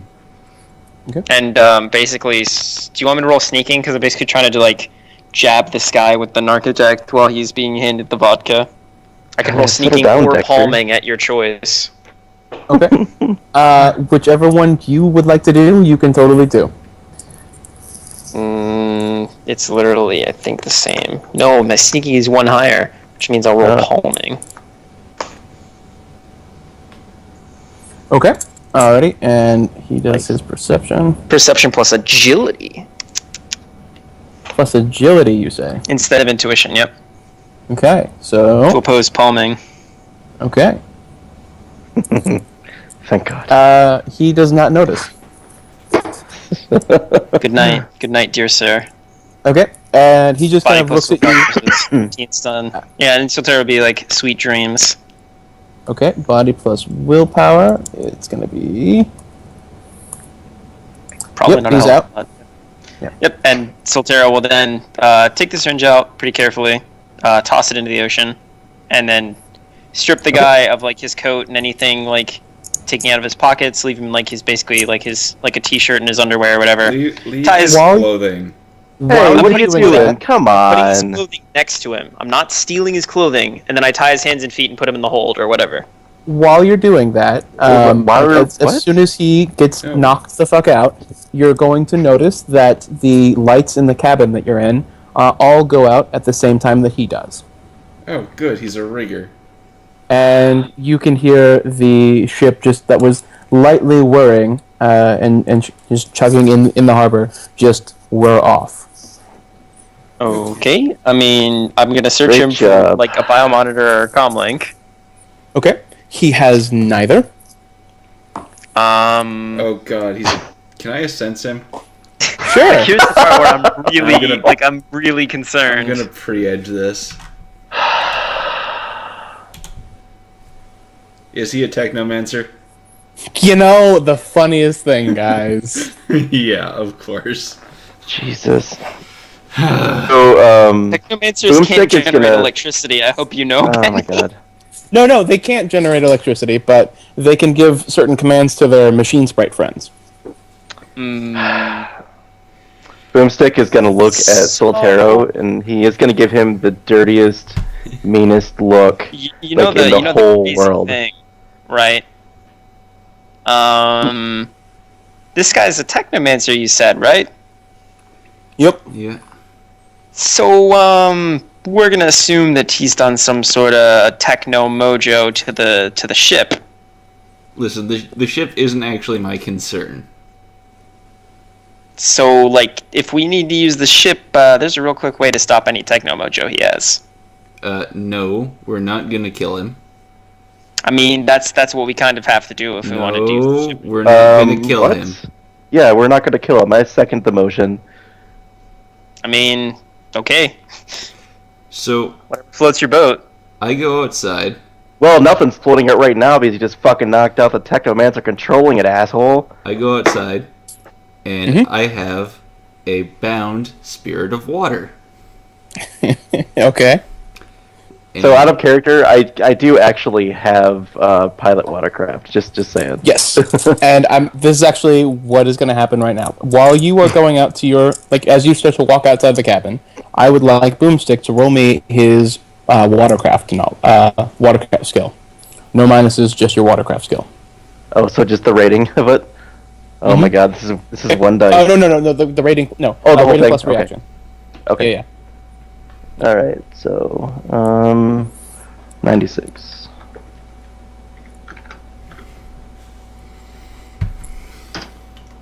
Oh wait, so that was actually motorboat, so I don't think this that worked Well, for that, or- actually, that it does, because this Okay. this only, the topside version looks very much like a sailing vessel. But, looking around the room, you notice that there's a bunch of console displays that make no sense for a sailing ship, but make sense for a motorboat. Okay. And with 4 successes, you'll know that there's some sort of manual override that you can do. Awesome. You just have to find where the command console is for the ship. Okay. So, can I get my spirit of water to start propelling us towards the location we have? Sure. It's just what are you using? Are you doing the movement, or trying to think what you? Or do you just want it to control the waves? I'm still trying to channel my inner pirate here. I'm saying we got him and leave him for the fish. No. Oh no, come on. In the harbor? In the course. I'm on board with crazy stuff like that, but in the harbor? I mean, Soltero's, he's been black trenchcoat too long. You said this was a pink mohawk run. I didn't say it was a pink mohawk run. I just asked how many explosions it took to make pink. And you also have the 2 other runners with you saying no, don't kill him, no, don't kill him. But no, He's no, not but yeah, gonna do it. if It's a yeah, joke. and if you guys do want to go pink, this can be a pink mohawk. That was, oh my gosh. it was labeled in a way that basically allows you guys to go whichever way you want to. No, it just so is that's- fine. yeah, I actually yeah. prefer trench coat. I like to make poke fun. Okay. Well, yeah, and this is going to be lighthearted enough where, little jokes and things like that should not count against you. Given the way that it was posted and the way that it was advertised, you guys have pretty free reign here. Yeah. He said on a streamed cast. This better not be recorded. No, don't worry, it is. I'm going to roll observe in detail to try and find that console. Okay. Alrighty. And so, go ahead and roll me that, and then we're gonna flip back over to the mage and her spirit friend. Okay. So, yeah, we're gonna... Because movement doesn't actually cause movement, it just boosts movement, right? Say again? Oh, yeah, it just boosts movement. Yeah. It multiplies it by force. So, Nice. yeah, I'm just going to try and get my spirit to control the waves and sort of push the boat. Okay. Alright. Let me just, Because spirits are awesome. What force is this? Force 4. Oh, come on, man. Live. I mean, Alright, so... if it's not enough, I can summon another spirit. Alright, and what power did you put on it for the force 4? For Force 4, I believe... Oh, yes, I put improved invisibility on this one. Okay. Water spirits can take on? Oh, wait. Hold on. Did you put, by chance, weather control on it? Because that would be... Probably. I don't think I actually chose... This is the one I summoned on the Squid People run, so I don't think I actually put an option power on it yet. But, yeah. I mean, if you put weather control on there, you could totally make it have some wonderful wind-powered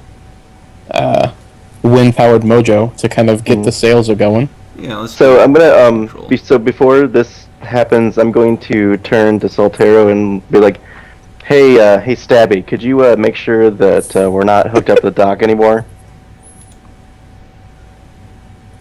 You know, like take the ropes off the boat. I think you've been around this before." He's just staring at you with an absolutely blank expression on his face. Could you go? And he makes like the waving hand motion.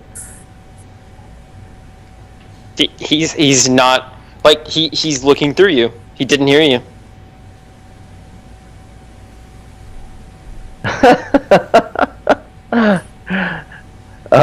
So he looks at you and it's like, "Hey, jackass, I'm talking to you." I don't know who you're talking about. I'm neither Stabby nor Jackass, and he looks right at you. Oh my god. Okay, Soltero, could you please unmoor us? Certainly. Thank you.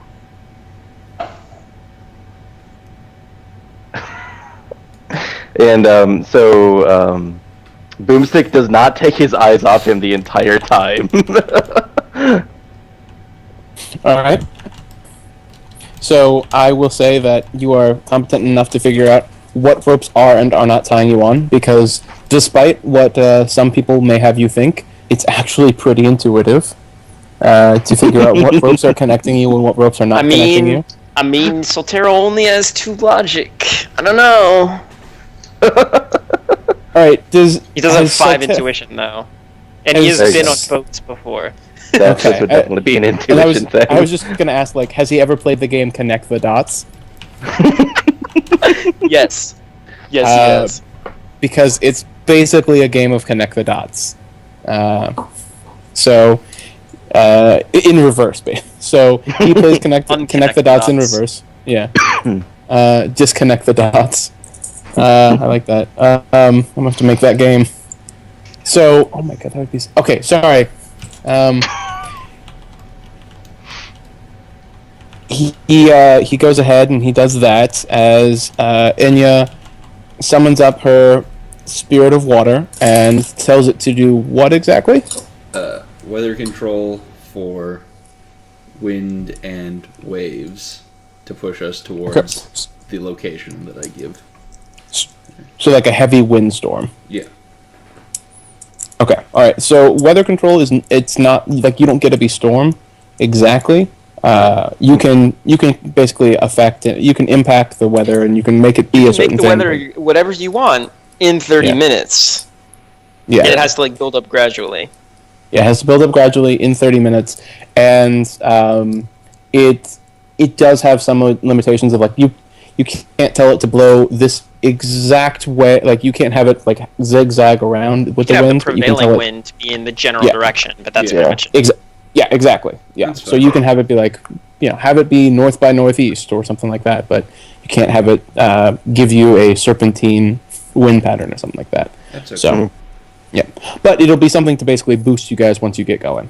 Yep. So, the motor, you find out that the motor functions for some reason are not fully functional. So, but you do find the console, and the console is, of course, at that wonderful wheel.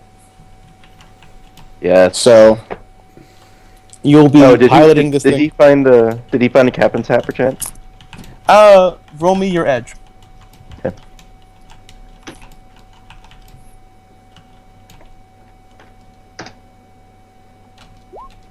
Ah, damn it. He did not. He did not find one. So Boomstick is he's happy that he gets to drive the boat, but he is a little bit dejected because he couldn't find a captain's hat. So he begrudgingly walks up to the wheel and starts up the boat. Okay. Alrighty, so he starts up the boat, but like the motors kind of whir dully, as if they are resisting actually working at the moment. Okay. But when you do press those buttons to get the motors going, the masts actually unfurl themselves, and they sort of auto tune themselves to whatever direction you want them to go. So you currently do not have the motors working, but you've got the sails. And all that really means is that you don't get your motor specialty at this point in time. Okay, that's fine. Yep. So you guys are setting off for Winds of Fortune. Is there anything that you do in particular before you get too far along? Yes. Okay. Since we did mention that this place was going to be guarded, I do want to summon a Force 8 Spirit of Man. Yay. All right. Yep. So Solterra's gonna prep and load, etc. His terracotta, and then I'm gonna. Can I roll edge to have a bandana? Yeah, you can roll this to get a bandana. Actually, you know what? Fuck. We're gonna go. Ah, damn it. We're gonna go with a Force 8 Spirit of Fire instead of Spirit of Man. So not finding a bandana, he'll just put on his full body armor dejectedly. You did find a yellow rain slicker. Fuck that. 'Cause I had... My body armor is chemically sealed. I'm good. Inya, the boys were unable to find any sort of appropriate headgear. Would you like a chance? Certainly. We'll go 5 dice, and I am also looking for a captain's hat. Okay. I'm going to edge that. Okay, here's the thing. It will still be a glitch. Yes. Okay. That's okay. Unless you wanted to use your edge specifically to negate that glitch. Oh, wait, this is an edge check. None of that can happen. That's right. Okay.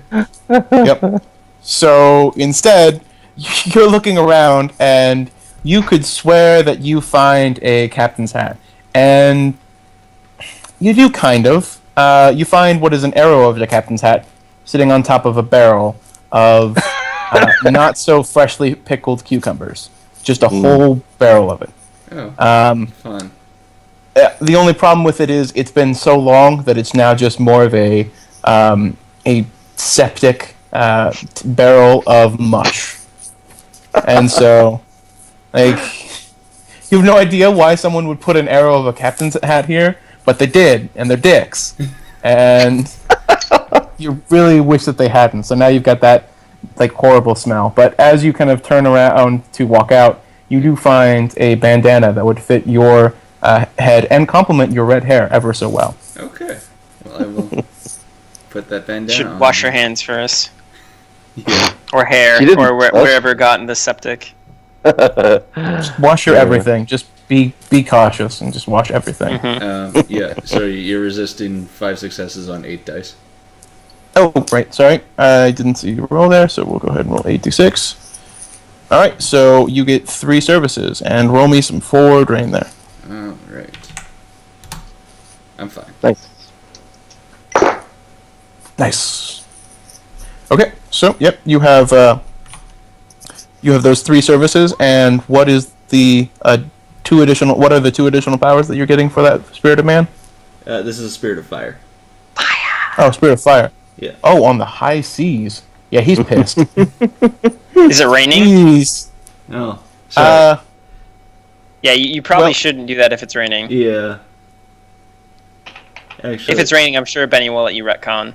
Yeah. Yeah. No, like it's not raining, but you did tell a spirit of water to start To make a storm. Yeah, so Yeah. we would have Yeah. gone with a spirit of man then.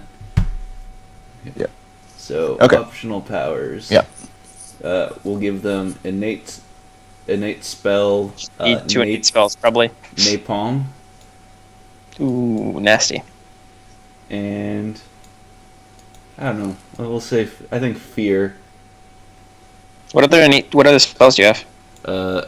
I have fire water, which is just single target. Yeah, I know what spells are. Heal, increased reflexes, mana bolt, improved invisibility, vehicle mask, alter memory, armor, and control actions. Do you improve reflexes and have it use it on somebody, not me, but like if somebody else doesn't have initiative boosters or yourself? Yeah. That way it can sustain it, not you. Yeah. All right. So I will have the spirit cast improved reflexes on me. So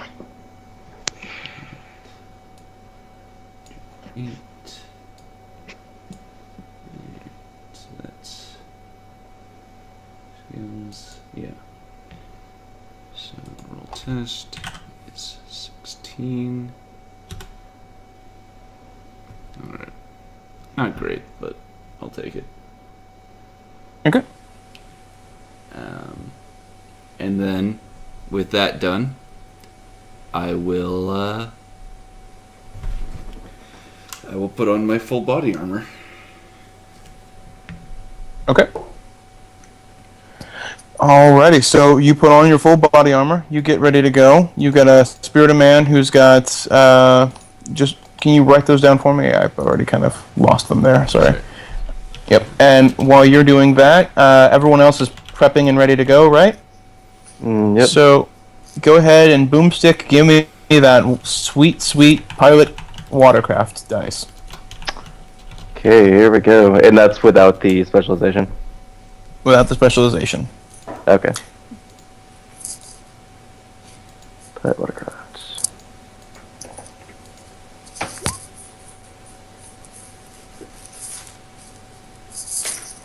There we go. That's that wonderful roll. Okay. Alrighty. So 3 successes. Yeah. Alright. 3 successes is good enough to get her out of the port and on your way. And as you're mowing along, you're just kind of steaming along at a nice clip there. Mm-hmm. Nothing too big happens right off the bat. You've got just you can feel the winds kind of pick up and it start to actually howl, and you can feel the spray of salty sea across your face as said winds just kind of start to whirl in the air, and you start picking up more and more speed in almost a sort of supernatural way. Like you never had expected the winds to be at your back as well as they have. Especially given the way that the current weather report says this should not be happening at all. Yeah. So while this is happening, he is going to roll his performance and start singing the Yo-Ho Pirate song. Okay. Let's see. 65. And hopefully it's rousing enough to get the other occupants of this boat up and their blood pumping. Oh god, Soltero's gonna have to default on performance. It's not gonna go well. So guys, I have great news. Your captain is as good at singing as he is at driving the boat. Oh god. Soltero, I mean, it's not like a glitch. It's just sort of, sort of meh. It's like a 5. Yeah. It's like a 5 out of 10. Soltero sings as well, about as well as you'd expect. such a friendly and warm person. He's literally like the least charismatic elf. I know those feels. I know those feels pretty well. As it's been said before, there are effectively 2 types of elves: 3 charisma Yeah, and you're 8 charisma. 3 or like 8 or 9. Yeah. So, Enya, are you doing anything at the moment? As you see your 2 compatriots singing, one of them rather well, the other one of them is also trying to sing. Well, at the moment, I'm trying not to set the boat on fire. Oh my god! I mean, that's a pretty good. That's a pretty darn good goal to have there. I agree. Yeah, I'd say. Oh goodness! All right. So yeah, Enya makes that battle, and that struggle for Enya is real. I've worked with Boomstick before. Not immediately hitting him with fire water when I saw him at the meet was a struggle. Everyone, after an hour, please give me a perception check. Visual? Okay. Visual, auditory, smell. Visual. Yes, visual, please.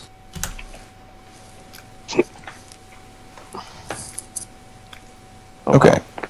4 successes, and 5 successes. Damn. Literally half the dice. It's On fantastic. 8 dice. Nice. So Boomstick, this is a horribly judgmental question, but do you have a mental limit of 5? Yes, I do. Okay, all right. I apologize. That may have sounded rude. All I was simply saying was I don't.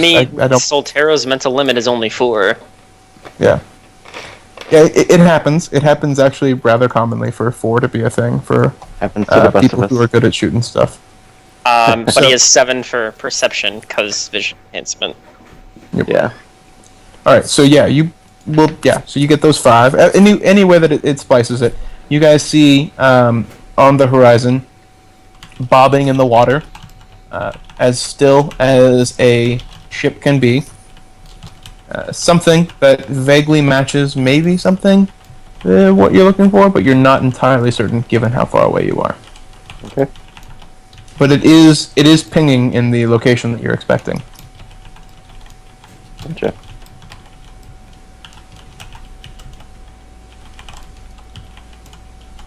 So, Boomstick will leave the controls for a quick second and go back into the cabin to grab his ballistics mask, along with his shotgun, which he puts on him with the sling, and he also grabs his combat chainsaw. All right. That is Also, yeah. Quick question: would you say that there are any ropes on these sails that look like one could, if they choose to, swing on? Are we going full pirate here? Is that what we're doing? I mean, you got 5 successes on 8 dice. I would in no way judge you based off of that. But yeah, totally. For some reason, you see it. Wonderful. Okay. Yeah. Yeah. So yeah, if you wanted to say cut the rope and watch as a weighted sack falls on the opposite side of a mast as you rise on another, you can totally do that. All right. Provided you cut the right rope. Okay, so this boat is not going by the motors at this point. It's still only the sails, correct? That is correct. Okay, so with his extreme boat knowledge, Boomstick will go to the wheel, and he will lock it in such a way that it will be going directly to the boat that they are planning on hitting. And after he does that, he will rev up his combat chainsaw, and he will look for the aforementioned rope at which he can grab onto that will pull him up to the top of the mast, or if there happens to be a crow's nest, I don't know. Look for that. Okay. What would you like me to roll for this, sir?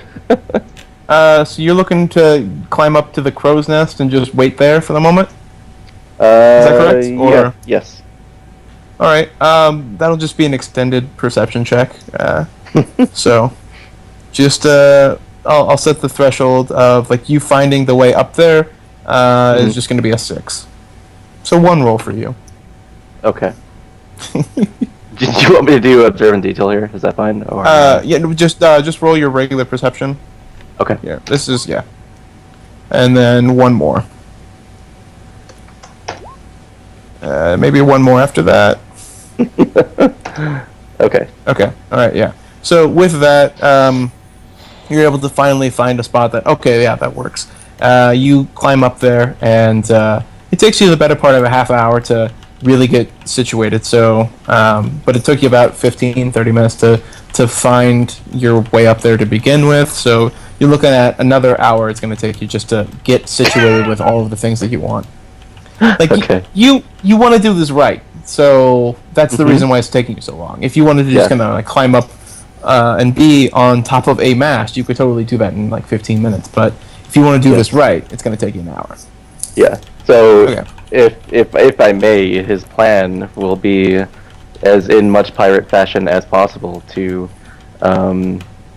basically swing over very Errol Flynn-like with his chainsaw, running to hopefully scare the ever-living shit out of the people on the boat, enough to distract them so that perhaps our sniper or mage friend could, take shots while he's distracting them. And obviously he will be using edge with his gymnastics for this, but we'll wait until we get there. Okay. Yeah, I'm gonna line up a shot, and I asked earlier, but no one responded. Are we going lethal or not lethal on the boat? Lethal? I'm sorry, did someone say I have napalm? I see. Like when you guys say that, basically, the character sits there is just gonna be like, I see. And he'll switch clips.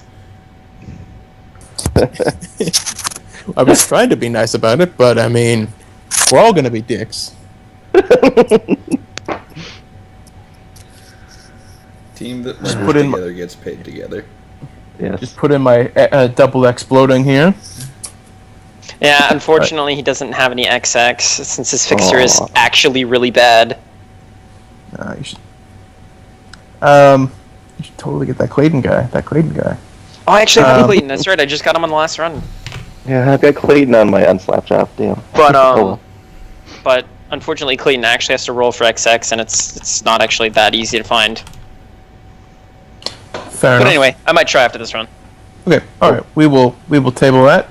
So with that, you guys get all set up, and Soltero, I'm guessing you want to roll me some sort of a perception to see if you can see someone to line up a shot on, or. Mm-hmm. I'm gonna try to pick out a face in the crowd, whoever looks the most dangerous. And this is where I really wish I had astral perception. In fact, Mrs. Mage, could you spooky hoodoo eyes, and see if there's anybody awakened on that boat? Sure, I can astrally perceive. It's really funny to act like I know nothing about magic because my last character was a mage. I know those feels. It's always nice, like, hey, nerd, do this thing. I'm just gonna start yelling at people and calling them nerds. It's gonna be great. Alright. So please find me the mage so I can remove him.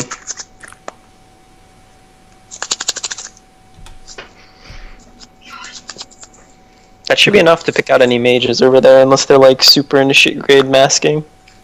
Okay, so astral perception is actually way farther than regular perception. Yep. If you're looking. But I have some great news for everyone. Super great news. Enya dips into the astral. Well, not dips into, but opens up her third eye and focuses not on all of the awakened masses that are floating below you and feeling various levels of hungry and murderous, but focuses rather on this floating, dull gray ship in not only just the astral sea, but the actual physical sea. It's kind of a nice little moment there where you get both. And she notices that there's absolutely no one aboard, as far as she can tell. Oh, that's good. I'm not sure if that's good, but okay. The mage said you were good. You're good. Looks clear. Okay, so yeah, I'm gonna not disturb the spooky things under the water. I've played enough Call of Cthulhu to know you don't fuck with that. And I'm gonna take aim at whoever looks the scariest after using my scope to look. Okay. God damn, these rolls are god awful. 4 successes. I And mean, it's enough to see people on a deck, probably. yeah. It should be, right? Yeah. I hope. I mean, So, I could be wrong. I've been wrong before. Man, really terrible if the GM just said something like, "Yeah, you don't see anything on board. At least on the deck of the ship, you don't see anything." What is that not? What is that not? Fuck. Why does that not give me any confidence? this does not bode well. Guys, everything is fine. Okay. So So, seriously, it's okay. Boomstick, come with me. Soltero, What? continue aiming at the ship, I guess. Yeah. Wait. So I'm currently like up, I think, right now in the like the crow's nest area, aren't I? I think. Or had I not actually climbed up there yet? No, we will say that it took the ship long enough that you can be in the crow's nest. So Okay. Yeah. Then So- it's a good thing I have a DNI directly to your comm link. Okay. And we have micro Sorry, go ahead. transceivers, or so I yeah, thought. like I you know, guys, I know, right? yeah, you guys have full connection. Actually, yeah, DNI is a bit spotty out here because DNI, I believe, still has to use a Wireless like- signal. Micro transceivers wireless are signal. perfectly fine. Yep. Mm-hmm. So go ahead again. Sorry. So, come down, follow me. I need to do something, and I need you to watch my body. And that wasn't a come on. But like oh come on, look where I am. I'm gonna like do the whole pirate thing. Are you really gonna deprive me of that? You'll have time. We're not going to move any further until I get back. Okay. So yes, Boomstick begrudgingly sighs, and starts to go down the mast to meet his fiery-haired friend. Is she like secretly his mother, or like? I mean, I feel like that's what just happened here. I mean, I don't know what they do behind closed doors. You have a weird relationship with your mother. Like, I know I'm not supposed to judge people, but I'm gonna judge you on that one. Okay. So, yeah, you guys, you go under you go under Under the sea. Yeah, I was fighting that so hard. Like my brain just kept going under the sea. You have to say under the sea. Under the sea. Like my brain did not want to let that go. I was trying to be better about it. I apologize. That's okay. There's no apologies needed. This is necessary in this kind of a run. Darling, it's better. Down where it's wetter. Take it from me. Oh Right? goodness. All right, so that happens Scandalous. with you and Enya. No, it doesn't. It's Boomstick would like nothing more. head canon is canon, yo. All right, so Enya, you dip in to the astral. Astrally Yep. project. Okay. Okay. I mean, if you wanted to go maximum creeper, she is limp now and cannot tell anything that's happening to her physical body. Hey, you know what? Boomstick is not that kind of a guy. Alright. I mean, I don't know who you are. Also, you know that Enya would burn your face off. that probably helps a little bit. And she does. You do know that she has mind magic. Yes. Yeah, she like if you tried to go at her when she was limp, she would make you limp for the rest of ever. Yes. I believe that's called dead. Yeah, that's the point. Yeah. Look, Boomstick might be desperate, but he has some standards and some morals, so I think we'll be okay. Then Boomstick would find out how much better life is under the sea. Yes, I'm not doubting this. Okay. But yeah, so I'm going to go and investigate the ship in the astral. Okay. All right. So you do so. Roll me up some wonderful sensing. Okay.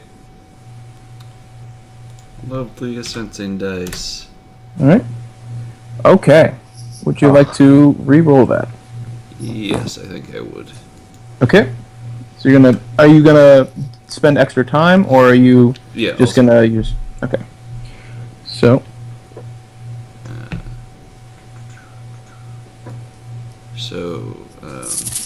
That's. And are you gonna study go ahead. detail? So +3, right?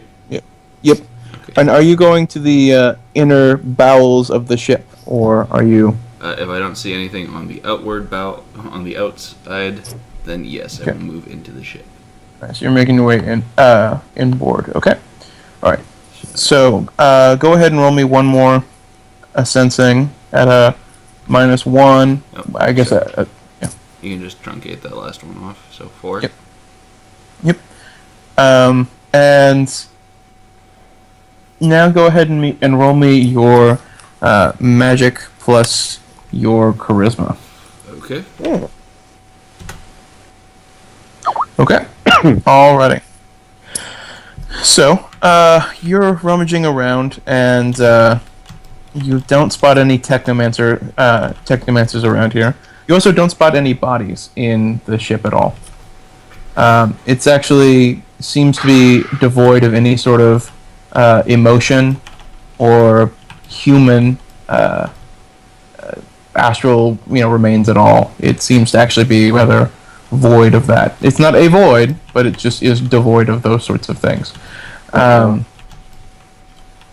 And then, as you're making your way around this empty gray vessel, this little sort of strange smudge in the astral sea here, you do notice that one of the gray box-shaped objects is sort of glowing/vibrating in a peculiar manner. Okay. Oh my. But there are no living auras here, aside from that box. Yeah, no, nothing else. Okay, so I'm going to Not spooky at all. I'm going to return to my body. Okay. And go to Boomstick or not go to Boomstick, but see Boomstick there and make sure that all of my clothes are still intact.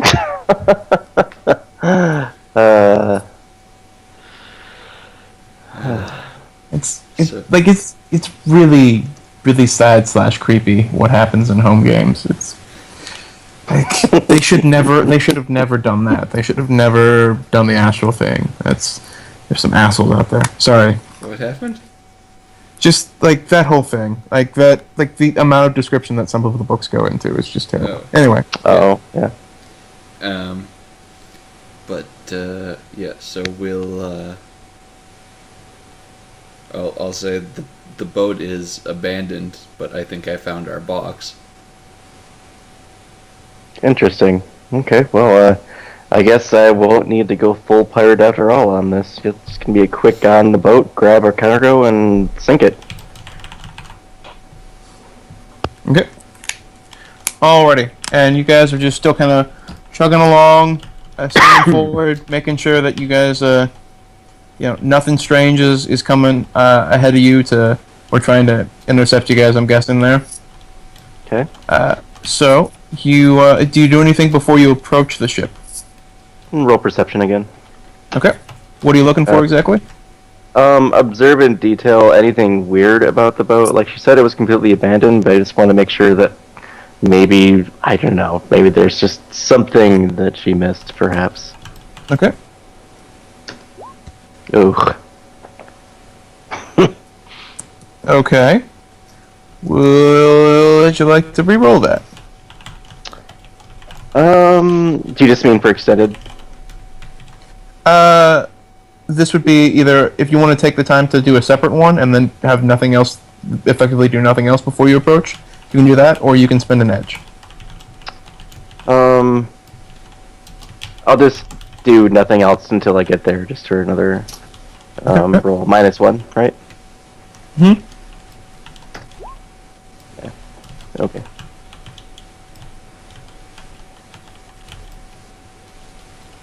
So 5.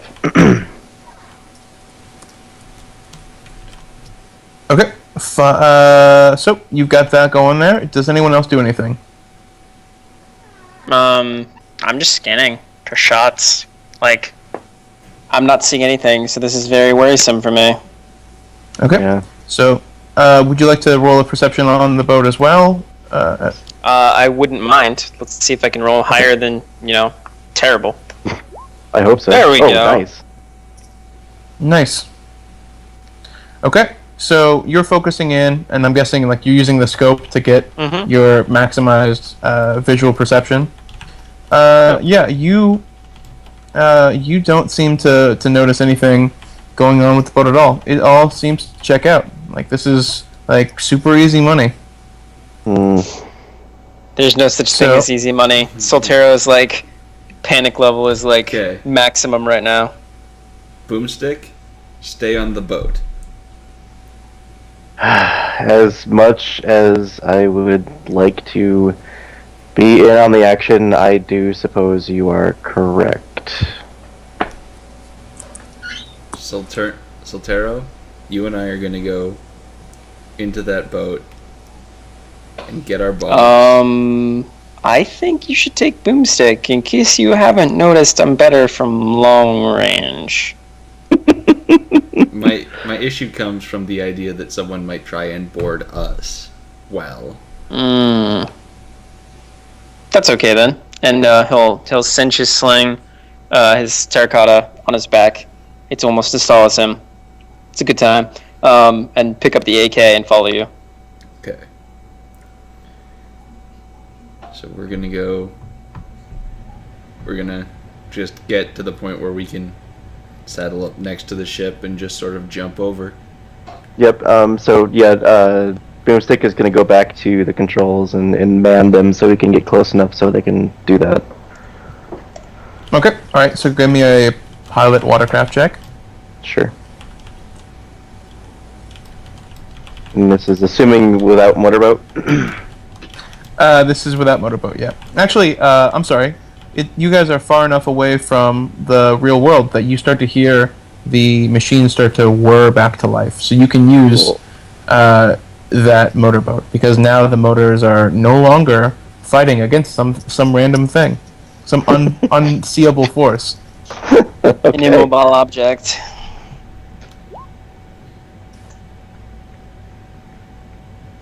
Alrighty. So you've got the 3 successes there. So yeah, that's actually enough to go ahead and guide yourself right next to the ship. Now, you are in the sea, like you are in the shit, as they say. Yeah. So it is going to be it is going to be impossible, given that this ship is actually anchored itself. It appears to kind of stay level with the ship while not having yourself anchored. So are you going to have the risk of like the heavy movement of your ship, or are you going to cast your anchor? I'm going to look at the other two and ask them, like, hey guys, do you want me to drop anchor, or do you want me to just let you hop off and then keep moving? I would prefer that we have a speedy exit available if we need one. Okay, well, you're gonna brace yourselves for this jump. It's gonna be a rough one. I don't want to try and have to pull you out of the water.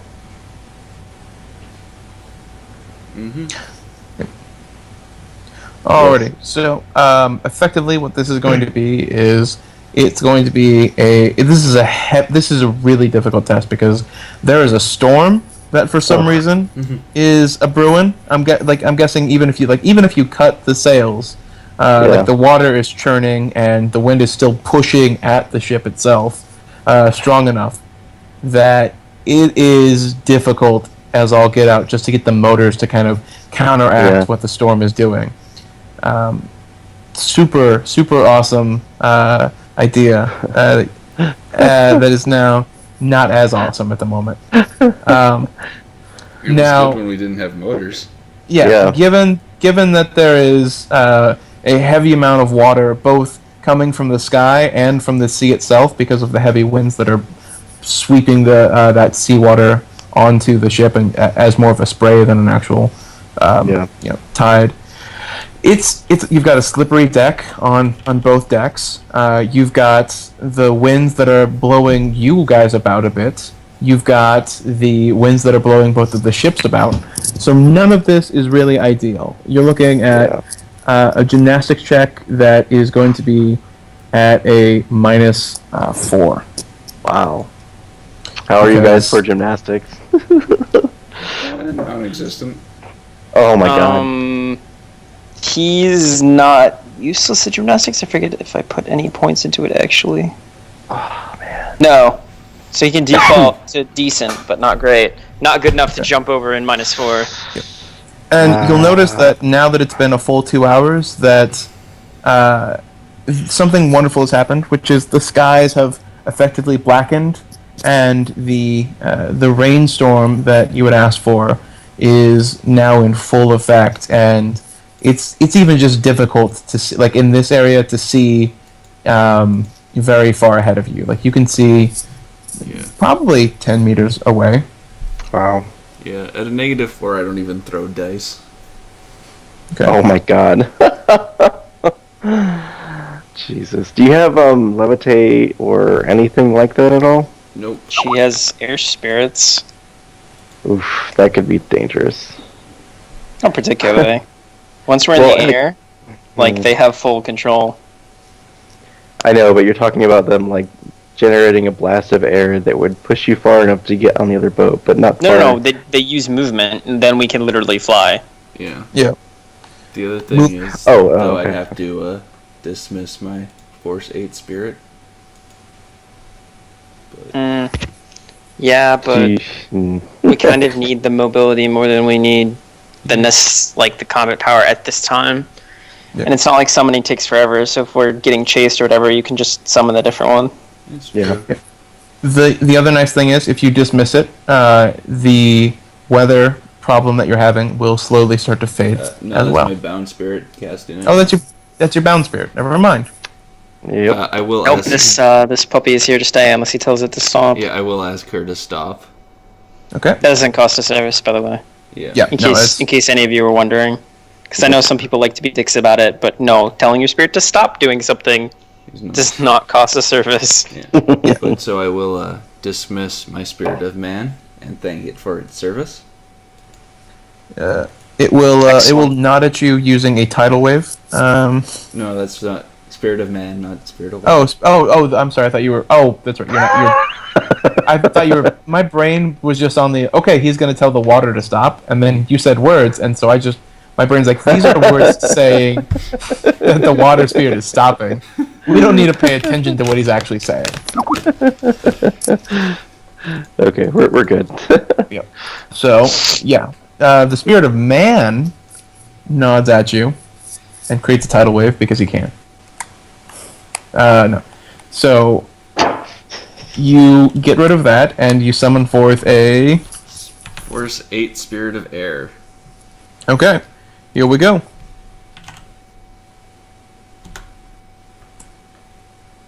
Not bad. 2 services. All right. Yeah. And 6 drain. Yep.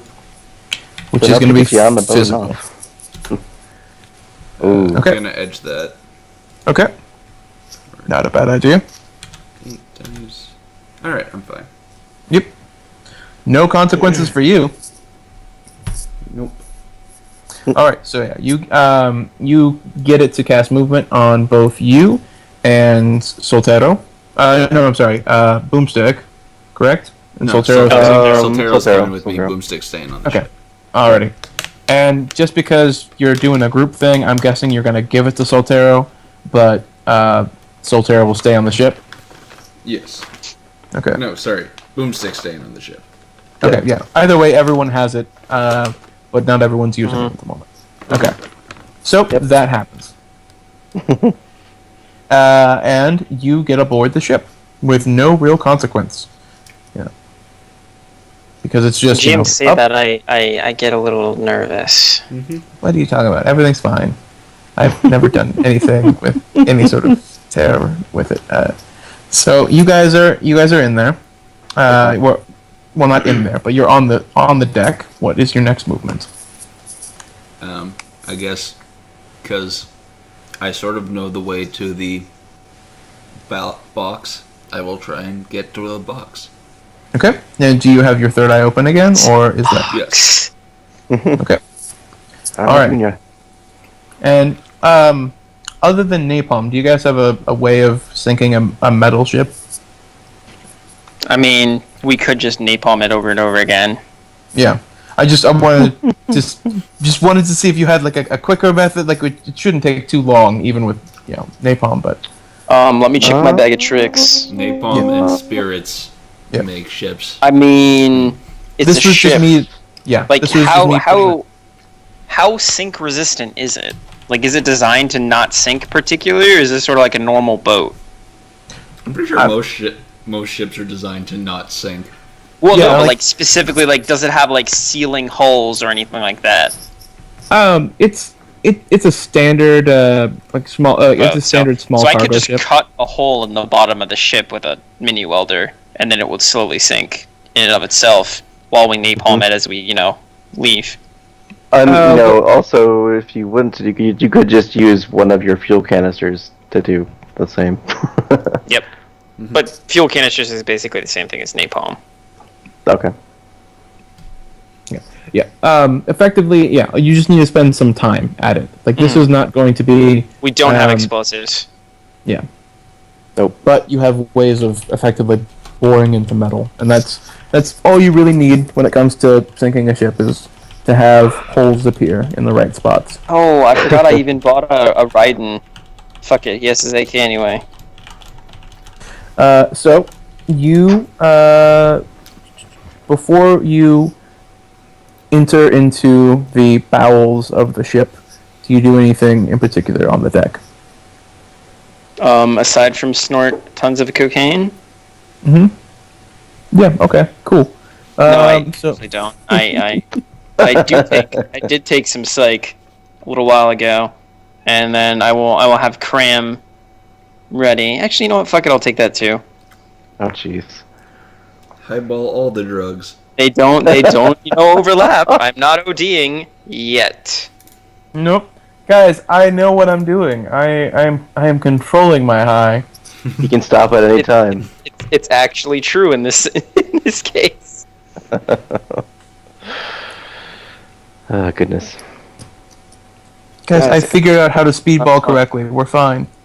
I rolled the right dice. Yeah. So. Oh god.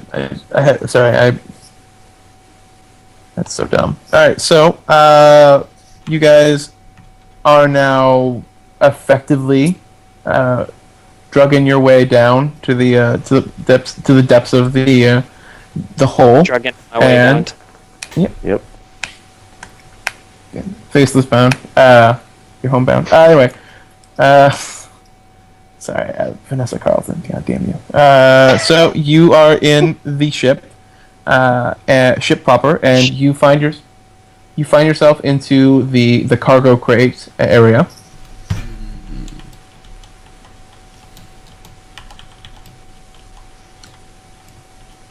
Would you like to pry open your third eye to find the special crate more easily, or? Yeah. I've been dual natured this entire time, looking for magical threats. Okay, cool. So, if you could roll me your charisma plus willpower, that'd be pretty cool. Yes, I can do that. Okay. Okay, cool. So, when you get down to the depths of the ship, you know exactly where that crate is. and you are actually, you can feel something almost pulling you towards that crate, and you not only know where it is, but you want to know where it is. You want that crate. But Soltero, come and pick up this crate. I don't know why you're sending me to pick up the spooky crate, Chica. But he'll go do it. Because it's magically active, and I don't know what it would do to me. Okay. Alrighty. So, Soltero, you go pick up the crate. It is the only purple, it's the only crate that's painted purple. So it's really easy to find. I crowbar it open. You crowbar it open, despite what he asked you to not crowbar it. Did he specifically tell me to not crowbar it open? Yeah, he told you to not open it. Yeah, don't open it. Don't open it. Okay, then I don't. Okay. All right. Easy enough. Yep. Yeah, I pick up the crate. Does it kill me? Nope. You are perfectly fine. Roll for traps. Do I feel good or bad? You Which is don't how feel... the only way I think adepts would be able to recognize background gout. You actually don't feel anything at all. Cool. I casually walk back to the boat. Knife in easy reach in case of trouble. Okay. Gun strapped to me. Enya, when he starts walking back towards you, do you do anything in particular? Turn around and start walking back. Okay. Alrighty. So, how much distance would you say is in between you and Soltero? 3 meters. Okay. Alrighty. So, that's happening below deck at the moment. Perfect. Now, are you guys going to return topside and then come back down to take care of the make a hole in the ship, or are you going to do any preemptive work right now?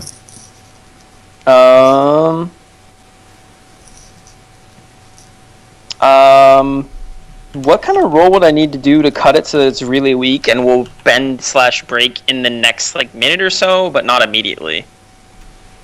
That's going to be a pretty hefty check, just because that's a lot of that's some very sophisticated knowledge of welding work. Ships. Yeah, Too welding bad my work character ships. wasn't, literally a welder for the last, 20 years of his life.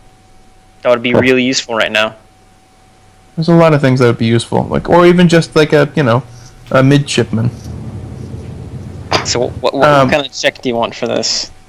Do you have any sort of engineering knowledges? Not a chance. Okay. I was hoping a penalized blades. Oh, jeez. That is risky. Man, if I didn't know better, this sounds like a job for someone with a chainsaw or automotive mechanic and or ship knowledge. I mean, you are your own. I did ask. You are your own. I did ask to stay on the boat originally. Yeah. Yeah. Well, I was told to stay on the boat, so. I thought we were gonna get ambushed. And Boomstick, you can totally fly right now. And you guys see this on image. Soltero's just gonna fly out with the crate. Fuck it. Be like, yo, you should cut a hole in this boat. I mean, I can sink it, but I can't sink it in any sort of reasonable or safe fashion. Okay. Okay. Before that does happen, before you fly out, I just need Boomstick to make me an audio perception check. Okay. As Cthulhu comes to eat me. Oh, it's fine. You guys are fine. I'm only rolling 66 for this, by the way, because I specialize in visual perception. So. Okay. 2 successes. It's fine. Everything is fine. Yep. Guys, trust me. Nothing could possibly go wrong. Okay, alrighty. So, you hear the just crack of thunder in the distance as you can feel the rain start to lighten up, and you can see a little bit further ahead. The skies are no longer as black as they once were. Instead, they're more of just a dark, dull gray. The wind is no longer howling at you and whispering secrets of days before. And really, things are relatively pleasant given the the level of spooked that your two friends are, which is sort of strange. But you know how nerds are; they get spooked at the lightest of things. Youngsters. Yeah, I call all magic users nerds, regardless of how they use it. That's yeah. So go ahead and as Soltero, you exit the ship. If you could give me an audio perception check as well. Does the fact that he's probably listened to music, affect this? Do you mean negatively, like as in like? Yeah. That is more of a he flavor does have thing. select sound filter. Yeah. He probably actually wouldn't be at this point because spooky crate. Yeah. And so I will say that there is no negative there for you. So audio perception, 5 successes. So over the rolls of thunder and the smashes of it just looked like an axe for a second there. The smashes of water across both ships. You hear some sort of distant mechanical whining giggling. noise. What? Maniacal giggling. Engine What? noise. Mechanical whining. Yeah. Probably engines. Could I know what it is? Like, what would I need to roll to know what it is? Do you have any? Well, you don't have any engineering knowledges. Do you have any knowledges about vehicles? I think he might have a point in pilot groundcraft, but really no. Nope, not even that. Has he ever taken a vacation? Yes, and he's been on boats. He actually defaults on piloting watercraft to 8. So there is has that. Has he ever watched any action treads? He's probably watched action flat vids actually more than trids till recently. But then yes, probably. All right, so go ahead and roll a default without the -1 for watercraft. Just flat intuition. Yeah, watercraft. Intuition. Yeah, sorry, yeah. Watercraft, yeah. Water. Okay, 3 successes. Yeah, no, pretty much anyone can pick up what that noise is. Those are jet skis, clearly. Yes. Jet skis. Yeah. I'm gonna record the sound with my select sound filter, pass it over to the guy who actually knows what he's talking about, and say, I think those might be jet skis. Yeah, you can buy hits because you actually have it. So yeah, those are jet skis. Yep, those are jet skis. We should probably get Enya back on the boat. Well, I can fly, so I'm gonna Okay. I'm gonna place the crate on the boat and pull the rifle because I assume the jet skis are cresting waves as we speak. I apologize because this sounds like I'm trying to fuck you, but there are many reasons why I need to know this. Where on the boat do you put the crate? I'm going to assume like next to the cabin but not in it would be where he would just place it. Okay, so it is outside with the rest of you guys. Correct. Okay. And he has it arrow tagged, in fact, set to notify him instantly if it moves, other than the normal oscillation.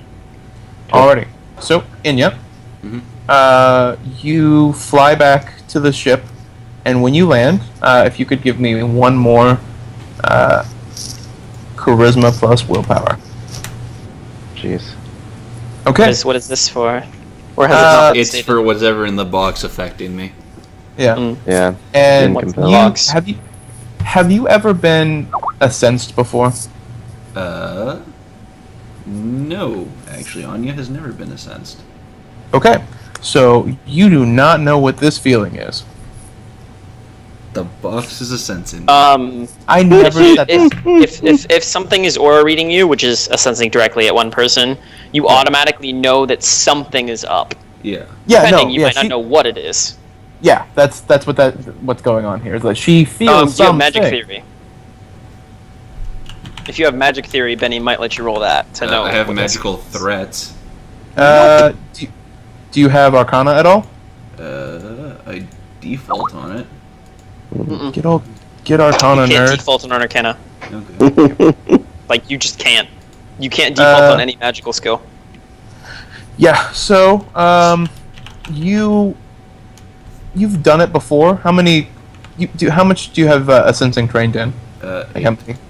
How many ranks? Oh, 6. 6 ranks. I have 2 intuition? Yes, I have 2 intuition. Okay. Attribute C hurts. Alrighty. Well, good news for you. Go ahead and roll your. Since Yeah, it would be plus. It'd be your sensing ranks plus your logic. Oh. Okay, so that's actually a way better roll. Yup. You got lucky there. So 3, and not there. Yeah. So you figure it can't really be a sensing. You don't think, because that would be weird of a box to do.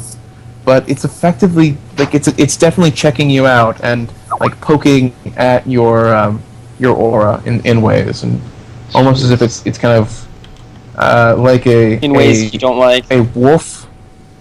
Yeah, like you know how when you're out camping and you can see the glowing eyes of a wolf that's just kind of checking the defenses that you put up and poking at your weaknesses, seeing if it can find a way to hunt and stalk you while you sleep. Right. Yeah, it's something like that.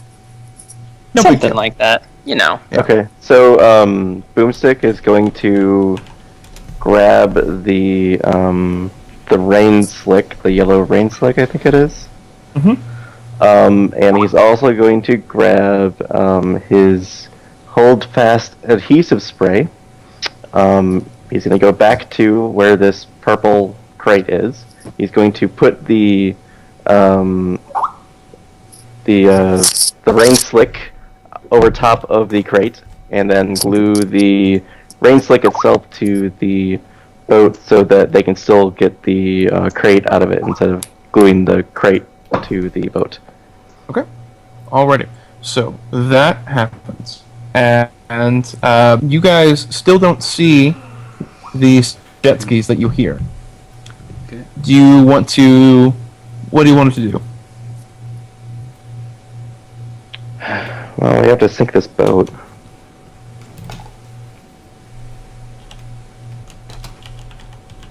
Well, in that case, I'm going to cast a Force 6 Napalm at the boat.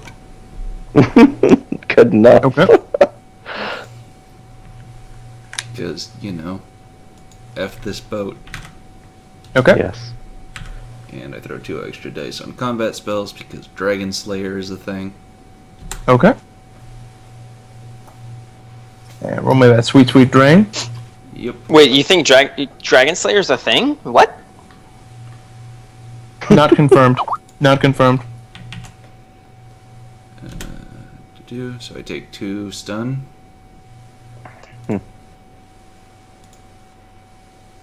Alright, so you take 2 stun there as you kind of summon forth the wonderment that is Dragon Slayer, and you channel his power through you, and you unleash a watery mess of fire upon a ship that kind of just has the water damage splash across the hull, and it seems to kind of heat up the metal, but doesn't fully take it on because the metal has a shit ton of Ions. yeah. We'll just say, for simplicity's sake, we'll do this.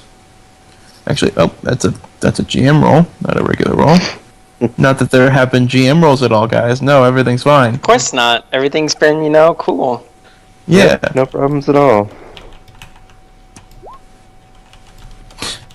Oh, geez, that's a lot of ones. 3, 6. Oh, yeah, it is.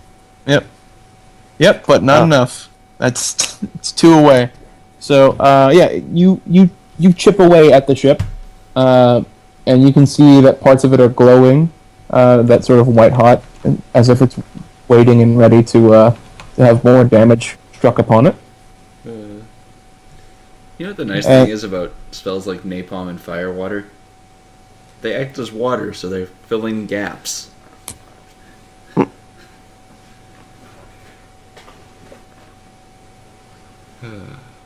So while this is going on, Boomstick is gonna go grab one of his 2 mini welder fuel canisters. Going to take one of the fuel canisters and throw it onto the boat. Okay. That's currently on fire. Okay. He doesn't know where it blew, but Soltero's actually gonna just go on Overwatch. He's literally going to fly into the air, like 30 meters above the boat and off to the side, and just be scanning. Okay. I am XCOM Archangel Sniper now. Awesome. No one can stop me. And yeah. Okay. When he throws the fuel canister on, I'm going to cast Fire Water on the canister to make it explode. Alright, let's see how awesomely it explodes. Roll me that damage. Alright, so that's going to be another 4-6. Come on, Overcast. Ooh. 5 successes. Nice. And I have to resist 4 drain. You don't have to. You can just let it happen. I'm going to edge that. I have just one let it edge happen. left after this. Okay, I'm fine. Nice. Okay. Alrighty, so you explode a nice big old hole in the ship, and you hear kaboof Nice. as the fuel canister that holds way too much fucking fuel. I don't care what world you're in. That thing just has too much fuel when you think about it. And you watch as way too much fuel explodes in way too small of an area and creates this nice hole, and you can see as the water starts seeping in rapidly, and it's already starting to tip a little bit, and as it becomes stern heavy and begins to be consumed by the mighty, uncaring, and unloving sea. I take a picture of it with my comm link. Nice. Boomstick starts the slow clap, Okay. and eventually it goes into a roaring clap as it goes into the sea. And Inya, during all of this, are you checking out the ship astrally to make sure that nothing is going wrong with it? I take a picture with my smart link. I literally put a gun at it. Once we've finished the blowing the ship up part, I would do a quick astral assessing of the ship. Okay. Of which ship? The one that's sinking or the one that's still above Yes. the water? Okay. So, the one that is sinking, you're only doing a quick version of that, correct? Quick one on the one that's sinking, detailed on us. Okay, so go ahead and give me 2 sensing rolls. And go ahead and give me a perception roll, Mr. XCOM Archangel. Oh my god. Okay, Wow. so Nice. so 1 success was on the sinking ship, and 6 successes was on your ship. Yeah. Okay, some great news. But first, Soltero, you see 3 whole sea dews, basically, whirring in your direction. And Shoot them. Shoot them. you can even see, with 5 successes and a vision magnification, that one of them is stupidly wearing a goddamn black and green leather jacket. Sorry, what? There are 3 people, I think? You said there were 3 jet skis. I don't know where this is going, but... Now, when he's riding the jet ski, is the jet ski going smoothly? No, it is not. You can Oh my tell God. that this guy is very worried. He is very concerned. One is wearing a black and green jacket, and the other 2 are just like sort of normal. The other 2 are wearing they're wearing rain slickers, but each of their rain slickers are black and green. But one of them is insisting on wearing a leather jacket. Can I make a positive identification on any of them? Either what gang they're in, that they are not law enforcement of any type, and stuff like that. Yeah. I mean, you go ahead and do you have any sort of roles for that, or? I mean, I've got Shadow Community. That's kind of all he's got. Go ahead and roll Shadow Community, because if you do know anything, they might be. Holy fuck! Look at that. Yep. Damn, that's a So- nice roll.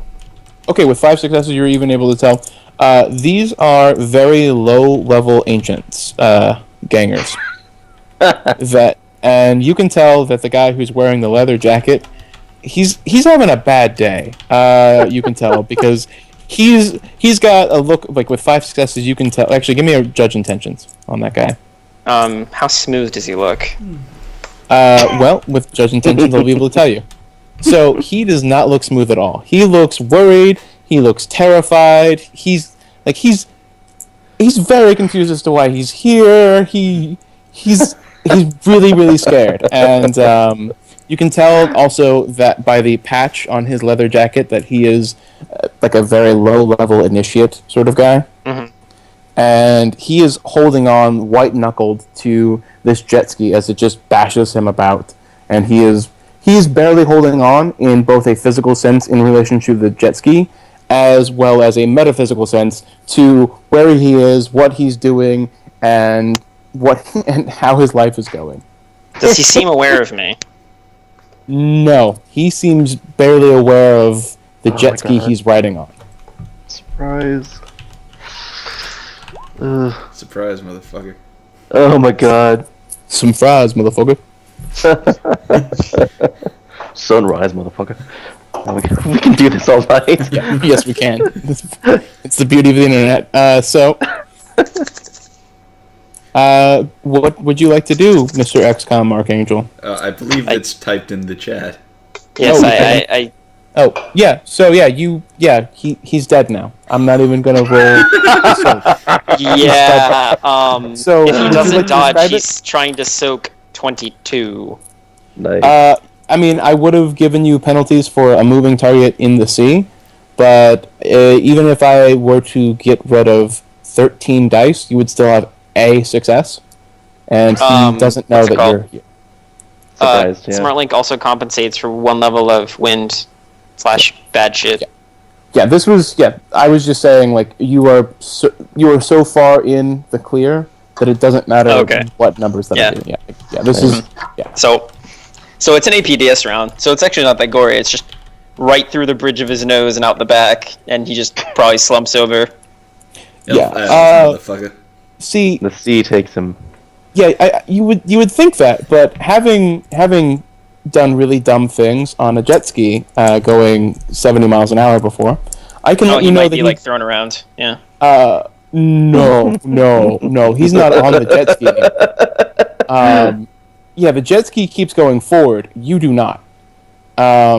Because the force of that bullet is going to force his head back, and his body is not going to be able to hold on to the jet ski. So he is going one way, the jet ski is going another. And so the jet his ski is buddies... going much faster than him. Yes, exactly. So you can see his body do something that's really cool, and I've experienced this, and it's fantastic. You see his body skip like a fucking stone across the water before it sinks into the sea. Oh god. And Lovely. had he been alive for that, he'd be very confused for the next 30 seconds. But luckily, you spared him that. His buddies, however, you have a moment to act, and everyone sees this on ImageLink. You have a And try to moment to just act. rack it and shoot the next one. Yeah. I don't even need to rack it. It's semi-auto. Yeah, like they don't even know. They heard a slight whizzing noise, and they're just about it to look sounds. back with their buddy. Yeah. What? Yeah, it is silenced, as you probably assumed. Yeah. God. Yeah. And I'll do the same thing. This is Okay. brutal. By the way, these are like 55 caliber rounds. That is. Yeah. Oh my god. That's okay. Like a Barrett is So- a 50 caliber round. This does 1 more damage than a Barrett, so it's probably like 52 or 55 caliber rounds. Jesus. Wait. So again, there's not enough preparation for these gentlemen to even get a chance at dodging this. So you just chuck another bullet into another head, and that guy goes sailing away. Third guy is going to get a stream of fire and water to the face. See, you say that, but now it's time to come back to your sensing rolls. Oh, okay. Yeah. What's in the box? God damn it! Right? Right? It's your You wife's put yourself head, Brad Pitt. Fuck you. Man, I'm sure glad that I covered the box in case someone gets crazy and wants to open it. It's cool. It's cool. She got 6 holes of sensing, and it's probably really good for her to sense things on the boat right now, especially really well. So, with that, we're gonna go back in, and you're going to be able to tell on the boat that is sinking. You don't really notice much. It's difficult to focus on the boat, especially since there's something calling you almost. Like really beckoning you to shift your focus elsewhere. And so you can't really make out much, but you swear in the astral space at least, but not in the physical space, that you watch as the ship is sinking and is kind of like the last little. The first half of it dips in, and as the second half dips in at a much faster rate, as ships do once they've had so much of their mass underneath the surface of the water. Mm-hmm. You could swear for just the briefest of moments that you saw a sort of fist-shaped pile of water, or column of water, sort of wrap itself around the remainder of the ship and yank it underneath. Oh, God. Oh, this guy wasn't fucking around about Davy Jones. Well, whatever. It's fine. You only saw it for a brief second, and you probably just misjudged something. If you actually, in character, managed to realize that, and you told us, I'd probably say that our lives are worth a little more than 2,000 million. Throw the fucking box in the ocean and burn it. Well, no. So the 6 successes on our ship. 6 successes on your ship. Your ship is pristine. Your ship is beautiful. Your ship is wonderful. Your ship is pristine. Your ship is beautiful. Your ship is wonderful. Your ship is... do you see what I'm going here? Pristine. Your ship is beautiful. Your ship is wonderful.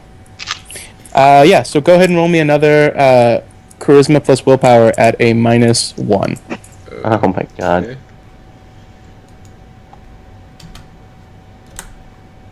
It wears on you. Even the strongest eventually go down. Yep. So you have this sort of mantra in the back of your head, and you feel like it's you, but you know that it isn't. Like the inner part of you is, rallying against this thing. But more and more, it seems like this is coming from inside of you and not from some external source. It's getting more and more difficult to kind of blend what is you and what is not you, as far as what's going on inside your mind. All right. So am I too distracted to throw fire water at the last whiskey? That is, I will leave that completely up to you. If you do throw fire water, there will be something kind of reaching out at you. I will give you that. You notice that every time that you open yourself up to the astral world in some way, right, it kind of latches onto you. I see. Well, nothing could possibly go wrong. Love you. It's like The Walking Dead. If everybody does everything perfectly rationally all the time, it's no fun. Thank you. That's all I'm looking here is for some story. Oh my God. That'll be 4-6, so... Oh jeez. You're no fun. Oh jeez. You know what's great? A giant stream of flaming water heading right for a dude on a jet ski. The guy just looked and saw his friends get, ventilated, and then he turns back and his eyes melt. Giant wall of fire. He's not having a good day. To be fair, he's not having a day anymore. That's true, also. This day just got very dark. So, roll me some drain. Yep. And then as you're rolling that drain, go ahead and describe to me exactly what you just did to this man. That's 2 more boxes of That's not too bad. Dude, limited spells are the shit, man. So I basically take a pitcher's hop before I throw my hand out and flaming water pours out of my fingertips. Okay. And as the man watches his other friend get ventilated and turns back, he gets the impact of a very forceful stream of water being sent into his face, and then it lights on fire. Jeez. And it's he's probably both loving and hating the fact that it's salt water beneath him. My goodness. This man, So this man has no concept of his last moments on this mortal coil. Like there's no way for him to reason what is going on here. He's aware of magic, but he's not really aware of how any of this has anything to do with magic. As he watches two of his buddies get flung off of their sea-doos into the ocean. One of them, he swears, for just the briefest of seconds, is getting sucked under by some other thing, but that can't possibly be true. And just as and then it hits him. What? Then it hits him. Yeah, exactly. Yeah, he can't come up with what's going on, and then it hits him. Exactly. Well done. He turns to face his future and finds out that he has none left. He got a good look at his future for the rest of his life. Oh. I mean, at least he was warm. The other guys died cold and alone. He died warm and alone. See, you say that, but clearly you've never had third degree burns on your face. I can't say that I have. And then had salt rubbed in them. As it turns out, you get to a certain level of nerve damage, and you don't really feel hot or cold. Well, you might feel cold. Actually, you might feel cold, which is anyway.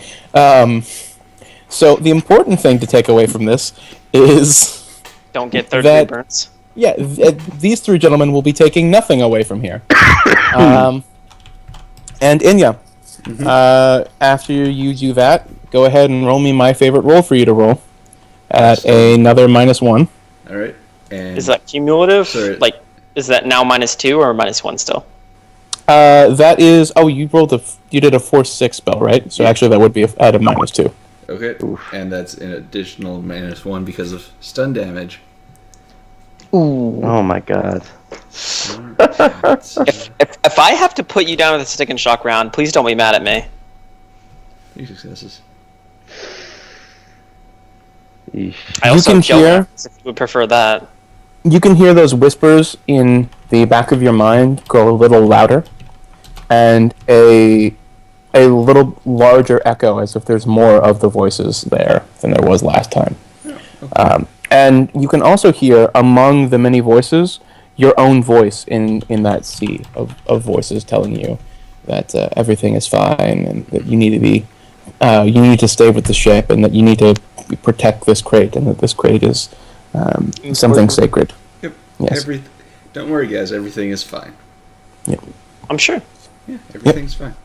So I will. And again, you share none of this with the other folk, correct? Yeah, because everything is fine. Yep. I mean, yeah. Do I so seeing this going down, I'm just kind of like watching the show, I guess. Do I notice Enya acting strange or different or anything at all, or am I just like business as usual? Probably be judge intentions versus her composure. That would be correct.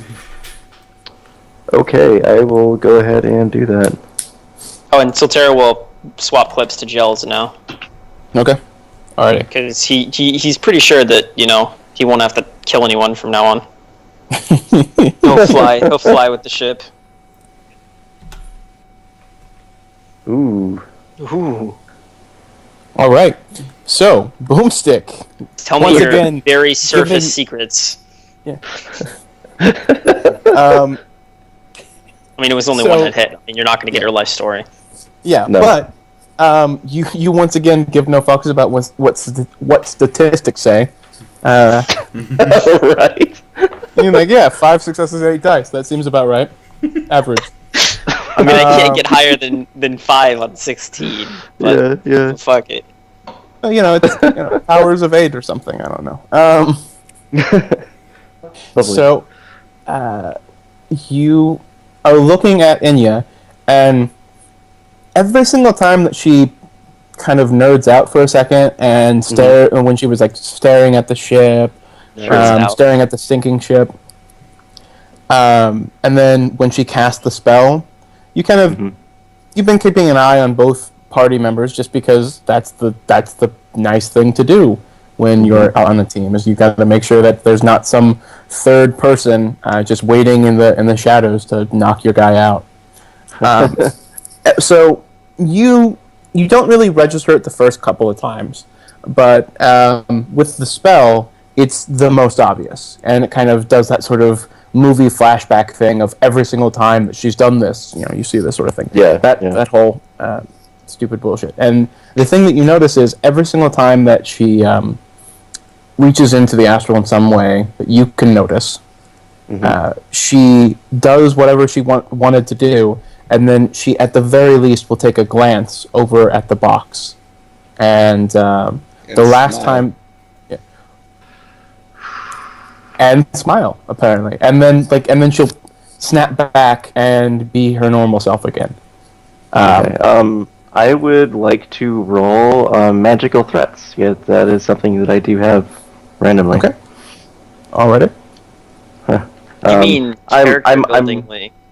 I'm really, really Nothing is hoping random. that you're not going to let me add my 2 bonus dice for insect spirits. Oh, man.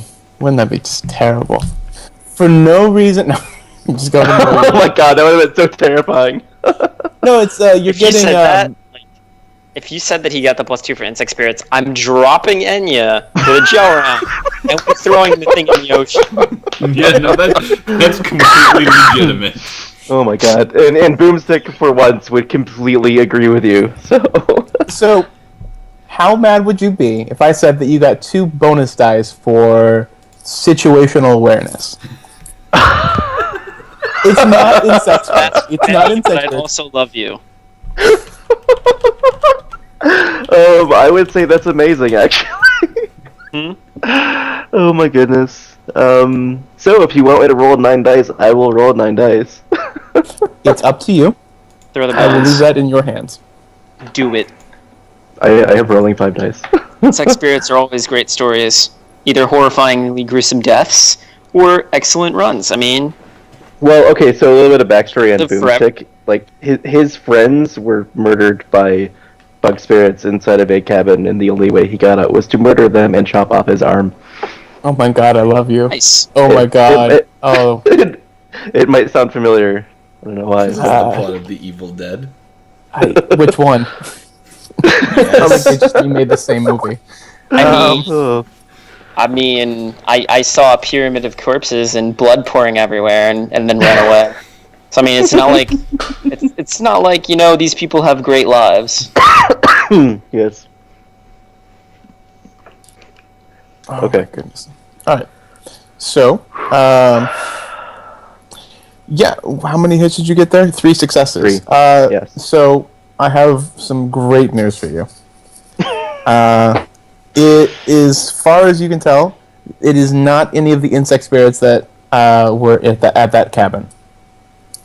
In fact, At that cabin. Okay. What? Keep going. You have to trust me sometimes. I'm not gonna do. I'm offended, guys. Like, I'm deeply offended here. I mean, it's not like you throw a Force 13 insect spirit at the players. It's, It's preposterous. Sorry. Anyway, I mean, it's not like fact- I actually did that. Yeah. Anyway, continue. Yeah. insect spirits are a thing, and people love them because they're always great stories. So, having said that, I have bad news in that this is not going to be a great story. Okay. You, as far as you can tell, insect spirits are not what are in the box. That's good. That's He good. didn't discount blood spirits, especially great form blood spirits. So it's funny because I actually do have parazoology spirits as well, so... Alright, so, would you guys like to do anything else with this lovely, wonderful box and this lovely, wonderful Enya? So, I'm going to DNI to only Soltero, and say, hey, how would you like to, how can I say this delicately? You've still got that neurostone, right?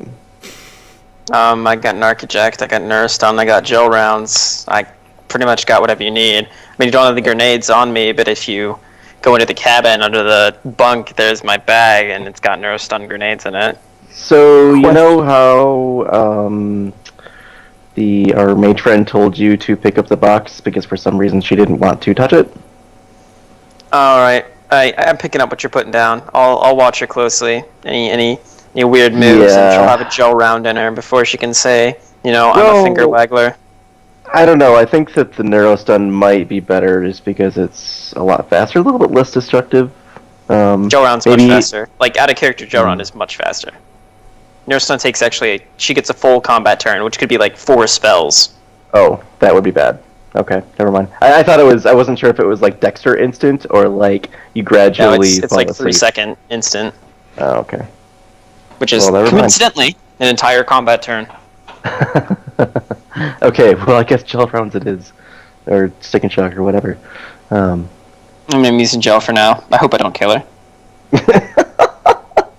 Okay, that's all I wanted. It actually would be insanely hard to kill you. I don't know how much body and willpower you have, but if you had one of both, I still have to do 27 damage to kill you. Jesus. With stun only. Yeah. So there we go. That's all I wanted to say. Yep. So Soltero has taken 2 aims because that's how many he can take on Enya. Alrighty, and you use Narcojacked on the your friend in there. Okay. So if it's been an hour, he might have woken up. Yeah.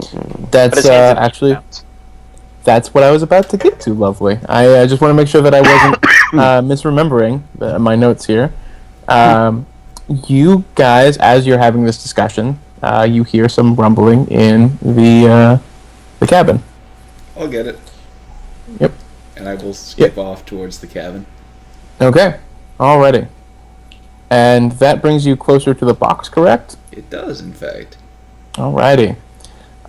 So, do you have your third eye open? No, not at the moment. Okay. Great. So you get to roll your full charisma plus willpower then. Okay. Minus the wound penalty. This run must now be referred to as "What's in the box?" The run. Yes. Seriously. I don't know what you're talking about. Everything's fine. So you pass by the box, and as you do, you can hear essentially the jaws of something, not externally but internally, snap at you angrily as you kind of come to for a moment, and you realize that something has been trying to pull you closer to that box. I will stop skipping then and sort of frown at the box. Okay. Then you guys see her stop skipping and look at the box. And so I'll go into the cabin. Yep. You go inside that cabin, and you see the guy kind of just rubbing his eyes. And, what's been going on? Why is the harbor so fucking rocky? Well, we went out to sea. To see what? Boat. Wait. We went out to see a boat. Actually, I'm not there. Wait. Yeah, you went out to see another boat, and why? Okay, that doesn't make any. Why is this rocky? What's? And he just kind of looks out, and then has that wonderful sitcom moment of as the lights on the cabin kind of whir to life, and you can hear the motor of the boat kind of kick into gear. Yeah, if you wanted to bring us back to the harbor, that would be just lovely.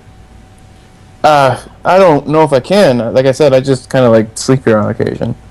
Well, and I happen to know... as he's lying to you, you can feel the boat moving. Yeah, I happen to know for a fact that you control mechanical devices with your mind, so... I don't know what you're talking about. This is the part where you tell him, "I'm a mage. I sensed you. You're a technomancer. You can stop lying now." I've got a better idea. Because hold on a minute. No, like the sensing also lets you know when people are lying. Oh yeah. Or rather, they're nervous, and you can usually use that to tell that they're lying. Well, Unless they're I just mean, really I know good liars. he's lying because I sensed him earlier. My spirit, spirit of man looks like that. Is this the one that you're always using? Yeah. Okay, alright. I was wondering if I could be lazy with the link clicking. So yeah, that And, horrifying monstrosity pops in. What is your actual tradition, by the way? Zoroastrian. Isn't that like the spirit-wise, it's like the same as Hermetic, except plant instead of, like, earth, I want to say? Yes. I chose to interpret it as, because of the way the Zoroastrianism is, as each of her spirits take the form of another mythical beast. That's neat. That's a cool. busted link, by the way. Boom, sick. Oh, it's because of the Oh, the parenthetical. So we go. Yes. So that comes into existence, and the guy's like, "All right, hey, listen, I get it, cool, all right, fuck it, I get it. I'll go down to the hole. I'll fucking do my thing. You just leave me the fuck alone, okay?" Just so long as you bring us back to the harbor. Yeah, no, I get it. You know when you're beat, alright? So, just let me go. Take care of my thing. I will smile pleasantly and say thank you. Okay. Then give him a The quick man pat. walks out of the cabin Mhm. and casually starts to walk down towards the railing, which is over on the, I'm gonna say it just for everyone's ease, the right side of the ship. So away from the Starboard? box.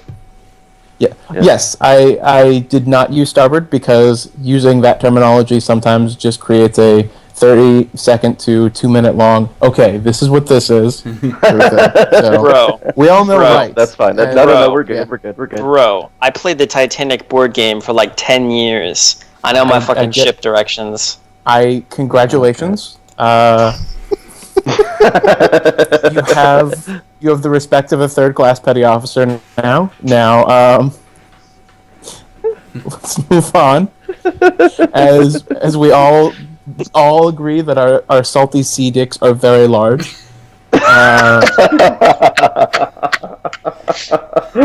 And we continue the fuck on after 30 seconds to 2 minutes. God damn it. Fucking just try to save time. So, he goes on the right side of the ship. And as he reaches the railing, he instead decides to just jump the fuck off the ship in some crazy, crazy manner. And as he does so, he just flips you the bird and just says, "Peace out, idiots!" I'd like to make a snapshot. What? No, come on. No, dude. I have gel loaded. I'm not gonna kill him. But he'll drown. We float down and pick him up. I'm assuming he doesn't weigh like 800 pounds. Okay, so you're gonna give that shot, I guess. I mean, unless like he's aiming. You guys can countermand it. Yeah. And well, have you been keeping a beat on the guy the moment he left the cabin? I probably would have, especially since she went into the cabinet, so I couldn't aim at her. Okay. Okay. Alrighty. So, in that case, you guys see this on the image link of him, like, keeping a bead on the guy who, before he said, "Peace out, idiots," had agreed to do the thing. Yeah. So... No, yeah, Solteros doesn't trust anyone at all. Yeah, no, that's fine. That's fine. I'm just keeping everyone abreast of what's going on as he does a center mass shot, 4 successes. The man is jumping off so I'm going to consider that a form of dodge. That's fine. It's a dumb dodge, so he's not going to get... He's not going to get his full dice pool for this. But luckily for him, he's a technomancer who has to be at least decent in all of his mental stats, so he's got that going for him. Yeah. So, let's see here. With that penalty, we'll be rolling. Probably like 8 or so. Yep, that is the exact number, sir. Ooh. And Fuck you again. you're not even waiting to see if he's gonna do his reroll. Okay. And yes, I can hold all 10 hits. Okay. All right. Well, what's is this you firing at him a second time or? No, it's just edging the initial shot. Okay. Wait, why do you get 16 d6? I had Are you 20 rolling dice your and then misses? 4 hits. Yeah, I'm re-rolling misses. Oh. Okay. Oh well. And Okay. my- Sorry. Oh. My limit is in fact 12 right now. Okay. All right. I was just really confused for a moment because I saw an exclamation point and my brain did a thing. Oh, yeah. yeah. Point. Yeah, sorry. And no, that's fine. That's just my dumb brain going. I see an exclamation point. I think I know where this is going. Yes, I do have 16 edge. Thank you. Yeah, that's what I was you're like. using the... Okay. Yeah, that was my concern. I was like, pretty sure this is cheating. Like, even if you're playing like a spec'd out pixie, this is still cheating. I don't know. Pixies are pretty fucking dumb. Yeah. If it isn't cheating, then I'm not allowing this character. So anyway, back into the real world where I realize what's going on with that. Yeah, you put a gel round right into the guy's rain slicker. As he, what's the amount that he's soaking here? 22 stun with AP -3. Oh my Okay. God. So this man just got one edge less lucky. He's not And- dead. No, he's not dead. But he's just gonna go ahead and burn to soak it all. And okay. Yeah. Here's what happens next. You're just gonna have to trust me for a second. No, go ahead. It propels him even further, and at the same time that he kind of dunks into the water for just a moment, a small submersible vehicle pops up, and he just turns back to you, flips you the bird, and then gets sucked underneath the water. Oh my I salute. God. I salute as he's getting pulled under. I'm like, I have nothing to say to this. Yep. I'm And not even mad. Damn, that's amazing. I'm not even mad. I would Yeah. mutter under my breath, damn race of squid people. yeah, so here's the other thing that happens. When he gets sucked underneath the water, about, we'll say 30 seconds later, the entire ship just whirs back down, as if the life had been sucked out of it. Yep. Alright. Boomstick, after this spectacle of visual antics, gets back to the wheel and just starts putting them back towards the harbor. Okay. Alrighty. Go ahead and roll me a pilot watercraft, and give me that at a -1. Okay. With motorboat or not? Without motorboat. Oh. Okay. And everyone else who is not flying, well, actually, who is flying above the ship, especially, you can notice that there is a shadow underneath the water that is growing slightly larger. There's I'm a going to shadow edge under this. the boat. I'm going to edge this, which could be really hilarious if I fail my Okay. 1d6 roll. Okay. Don't roll a 1. Yay! Good. Alrighty. So 11d6.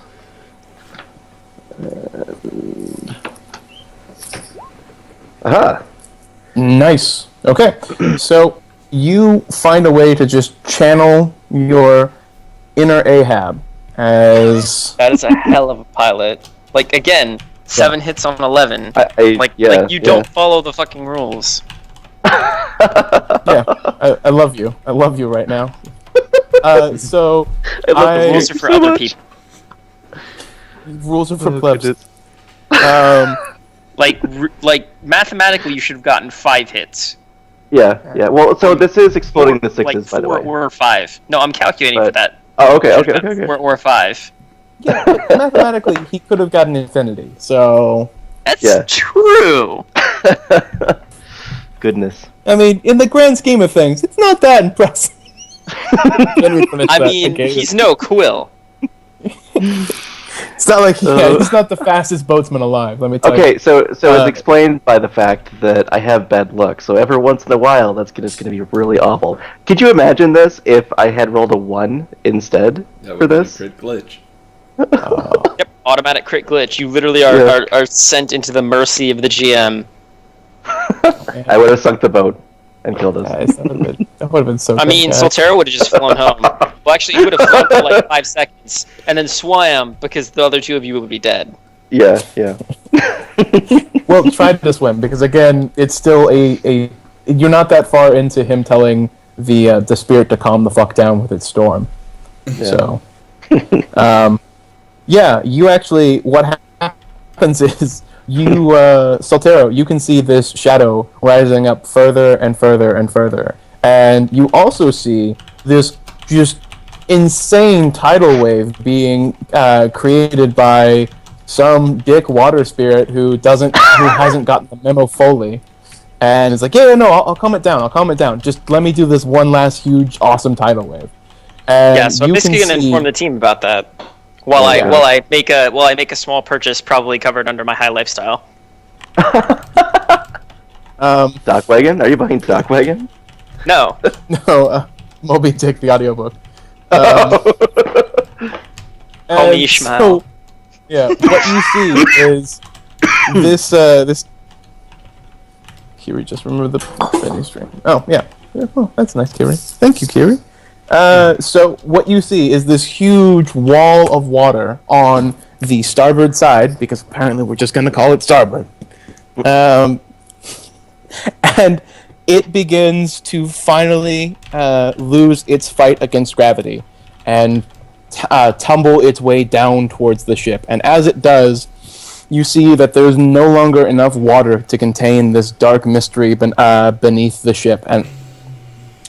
And the large creature beneath you begins to reach itself forward and upward out into the and expose itself out into the air. And as it does, the ship gets just completely covered, and Soltero can no longer see the ship inside the the cylindrical tube that is now a tidal wave crashing in. Oh my god! Inside the tidal wave. You decide to, once again, just go full perfect storm. And you've never actually driven a boat upside down in a water tunnel? So Soltero, Well, when he can't see the boat anymore, Soltero is going to immediately begin flying at maximum rate towards land. Okay. Expecting the flying to stop soon. Okay. Yeah. Like I'll assume that you also gave it guard, so that way you don't just get fucked. Because you have extra services on the thing. I'm actually going to I'm going to grab my gear and then leave. Gear's on the boat, if I remember correctly. I'm flying in. Like, we have guards, so I can fly right through the water unless it's like actually magical. They're not being moved by magic, specifically like an attack. Well, the guard prevents you from like accidents happening. This is you crashing into the water, so it's no longer it prevents an accident. from any natural hazard. Like, it prevents also from technically it prevents from re-entry heat from the atmosphere, etc., stuff like that. That's so like physics, because physics you'd be hitting the water like it was concrete. I know, but this is magic. All right. So if you would want to travel through the giant cylindrical tube that contains some sort of shadowy beast following right underneath. Oh, if I can see that, then no, not even. Okay, yeah. You saw the shadow beast essentially follow into the tidal wave as the tidal wave became a giant cylinder. And I mean, boomstick, time to go. Technically, I could leave everything on that boat. I mean, the only thing I have really in there is I have the AK and the terracotta on me. I didn't bring any other guns. Well, I I'm lose still mainly my curious. Neurostone and a crowbar. Okay, yeah. I'm still curious to see what happens with my miraculous piloting boat roll. So, well, I'm going to let Benny continue with his talking for just a little bit more to see where this is taking us. Okay. Alrighty. So yeah, again, because 7 successes is a thing, and you are as you're enjoying the glory that is being maybe one of the first captains to successfully pilot a closing wave upside down. Right. You're feeling pretty good of yourself, and then you remember you're not sure what to do next. You knew how to get here, you didn't know how to get down. Like, so far you've done a pretty damn good job, because had you just stayed on the surface of the water, you are watching as you can't see what it is because it's just too dark, but it seems as if like the wave isn't just closing in on itself at that spot, but as if something is just like thrashing at the closing spiral, and is pulling in not just water, but if you're at all going astral, Enya, are you going astral? No, because there's a giant fuck-off creature in the water. I don't know why you wouldn't want to do that right now. It'd be so super cool. I mean, it's not like it could astral combat you and utterly destroy your soul. Yeah. It's fine. So you don't see anything going on, but you do see something. Essentially, the water is now fighting itself for some strange reason as it begins to spike, and you even see jets of water come at the boat, and part of it, the first jet finally lands aboard the ship, and it sparkles in a strange way. It glimmers for a moment, and then it just turns a sort of magenta color as it dissolves into nothingness. Boomstick, do you want to pick up this box? Well, Boomstick is currently piloting a vehicle right now. He'll be with you in a second. Boomstick, if you can give me one more pilot... is archangeled out, so it's gotta be you. Oh, God. If you could give me one more pilot watercraft right now, that would be super great. As much as I loathe to do right now, I am going to roll edge and hope that the gods above have decided to bless me with their almighty blessing, as this game has continued to do. Oh my goodness. Oh my goodness. Here we go. There we go. Oh, okay. How much edge do you have? I have 5. So I have. God, I love you. 5 edge and bad luck. You're the best. Hardshot upset me because he had 2 edge and bad luck, and I was like, Yeah, it's not really as adventurous. Okay, so yes, using his I guess his pilot still at -1. Yes. Okay. No, you know what? Fuck it. You're doing something kind of awesome. I'm gonna let you have the full dice pool for this one. Nice. Yeah, so because 14. So roll 14d6. Your pre-edge, obviously. Yep. And yes, because that would be motorboat plus 5, so 14. All right, here we go. Okay. Oh my goodness. You just continue to not give a fuck. All right, so. Yep. You find a way. Like, you don't even know what you're doing. You understand that you are driving out, like, almost literally out of your mind, because there is some other thing that is telling you what to do and how to do it, and you're not even listening to that. Like, you're doing this third other thing, as you find a way to careen yourself down across the remaining edge of it, and you've done what is effectively a full 360, and if your brain can handle remembering any of this, it's going to be a great story. But it's also I'm also screaming the whole time. I'm just like, yeah. Okay, sorry. Go ahead. Enya, would you like to do anything at this exact moment as you are being just thrown about on a ship inside a cabin? I mean, I know what I should do as a responsible Shadowrunner with a job to do.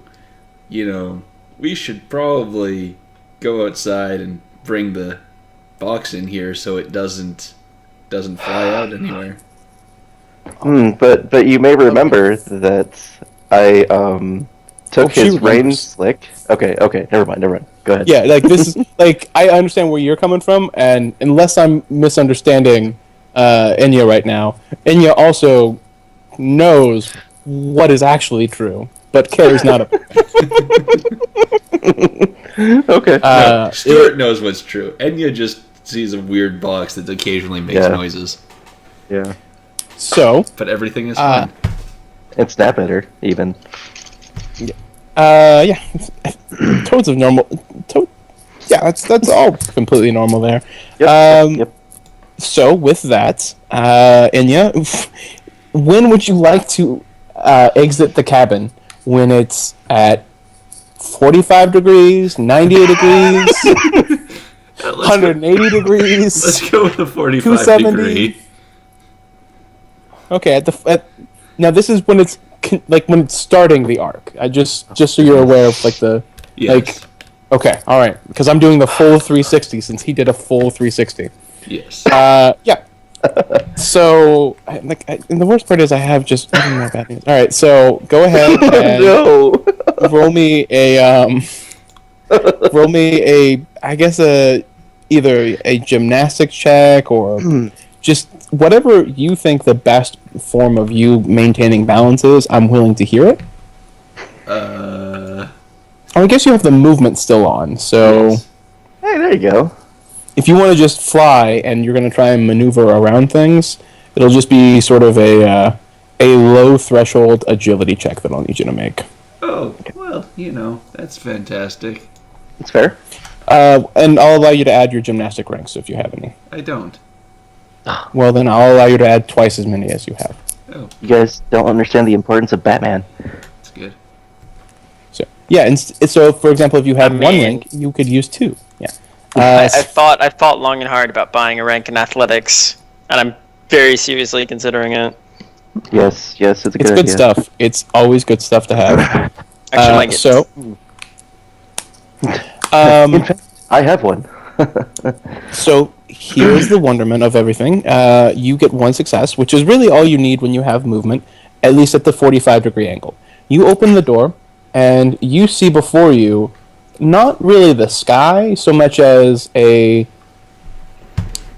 periscope of horror, because you can see the real world out beyond you. You can see it. You can see the clouds and the skies and the regular sea. But you also notice this just... I guess the best form of description of it is huge fuck-off tunnel of water that is formed all around you. And you are currently riding the giant tunnel of water. See, this is why I don't actually perceive all the time. I don't understand. It's the greatest stuff. So anyway, that's how you end up like Mr. Solomon. You start to feel as you apparently are still ascending, which is a weird term to use when you're not in a submarine and you're in the sea. You don't really ascend or descend typically. You just like that axis typically stays normal unless there are problems. So obviously there are problems. Luckily though, the rain slickered and stickied crate is, if I remember correctly, right outside the door. Yep. Yeah. So you open the door and you see this crate, your beloved crate, that is clearly in so much danger, and you would need to bring it inside, even though it's glued to the fucking deck, or whatever you think is problem. Yeah, so I will try and pull it in. Okay, so you reach out and touch Faith. So go ahead and roll me at a -3, not that big a deal, charisma plus willpower. Well, it's actually -4 because Oh, that's right. Okay. I'm gonna Wow. edge that, I feel like. Wow. Okay, that's not a bad idea. I mean, was it a critical glitch? No. Oh. Okay. 2. Oof. Well, Okay. it's better than nothing. 2 is better Alrighty. than 1. So you touch the box, and when you do, you can just feel yourself kind of just in the most blissful state as you just get a flash of images of just everything in your world going right at the exact same moment. And then, almost parallel to these moments, you also feel every aspect of your life just suddenly rotting away before you, and you can see as your loved ones dissolve and decay and die, and those that you trust suddenly becoming your greatest enemies.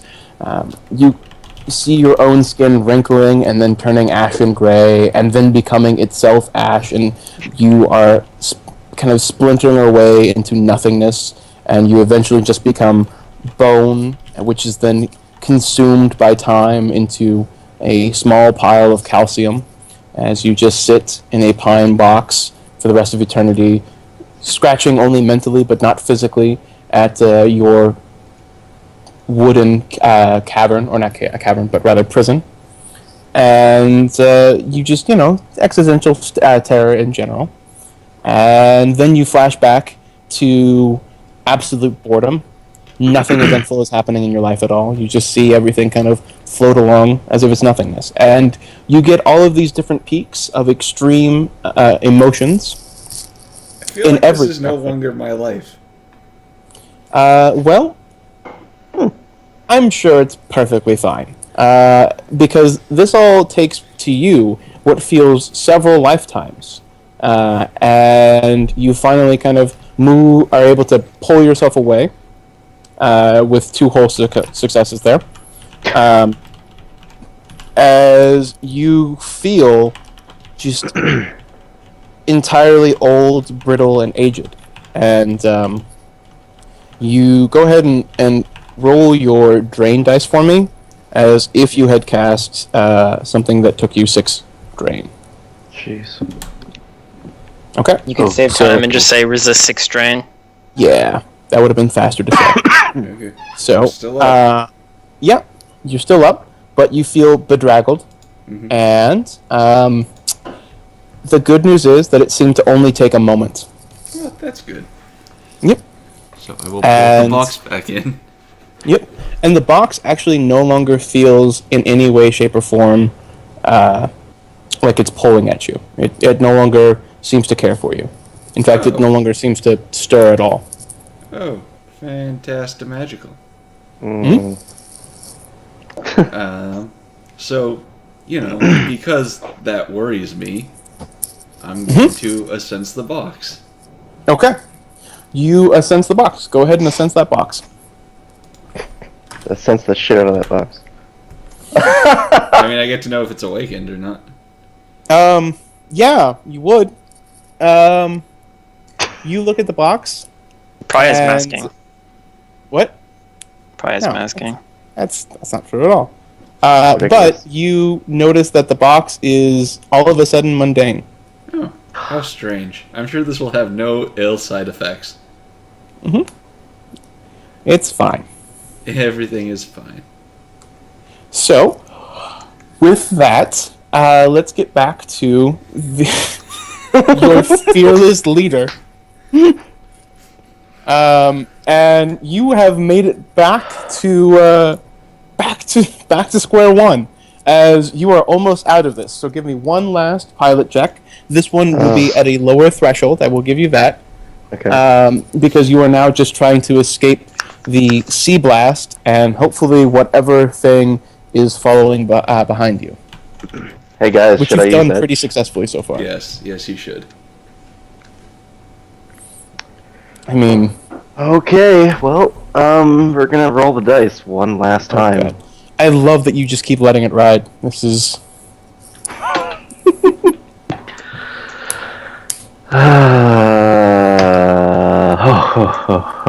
Good. Okay. What do we say to the gods of luck? Not today. And of course, I am pre-edging this. So another 9 plus 5, so 14 dice. Whew. Goodness. And okay, not quite as amazing, but I'll take it. All right, so you actually just barely eke out a successful piloting away from the crashing waves, and you can feel. Actually, you kind of feel a small boost in speed as you are no longer buffeted, but bolstered by the tidal surgeons behind you. Okay. And Soltero, roll me one more perception check. Do I have to? No, you don't have to. You don't have to. You can totally have been looking away from all of this. I mean, I can't roll higher than 4 to save my soul. Damn. Okay. It's funny you choose those words. So anyway, you actually can no longer spot the shadow beneath the water. Yep, so he's just gonna hit the fucking jets towards the boat. Okay. Already. So yeah, are you gonna go back to the ship? He's going to grab his stuff and then immediately get off the ship again. So, Okay. yes. Okay. Alrighty. So yeah, you do that, and He's now got all his things, and he's, flying within sight range of the boat, but as close as possible to land while remaining within sight range of the boat. I get you. He flies cautiously. I sort of want to like dismiss my spirit and watch you fall 30 feet into the water. That's when you realize I put points in diving. I'm actually really surprised that you didn't lose control I of didn't, actually. anything with that. What are you talking about? Everything's fine. So, with that, you guys make it back to shore completely unharmed. Goodness. And Enya is carrying the box now as we get off the boat. Oh, yeah. Go ahead and actually, yeah. No, you don't have to at this point. Enya, you no longer feel really all that compelled to be around the box. That's fine. It's still our job to deliver the box. Okay. I forgot. I realized I had forgotten to give you that bit. I apologize. That's I was fine. not being a good GM there. Okay, sorry. Boomstick really wants to, before he gets off the boat, he wants to make one last search for that Captain's App because he feels like he deserves it. Okay. Would you like me to Go roll for edge it. again? I would love for you to roll edge. Okay. Can I roll edge or perception to help him find this hat? Nope, because he doesn't need it. When he came Excellent. out of... actually, you look around and you cannot see it. But go ahead and Soltera, actually, yeah. Go ahead and roll me that perception.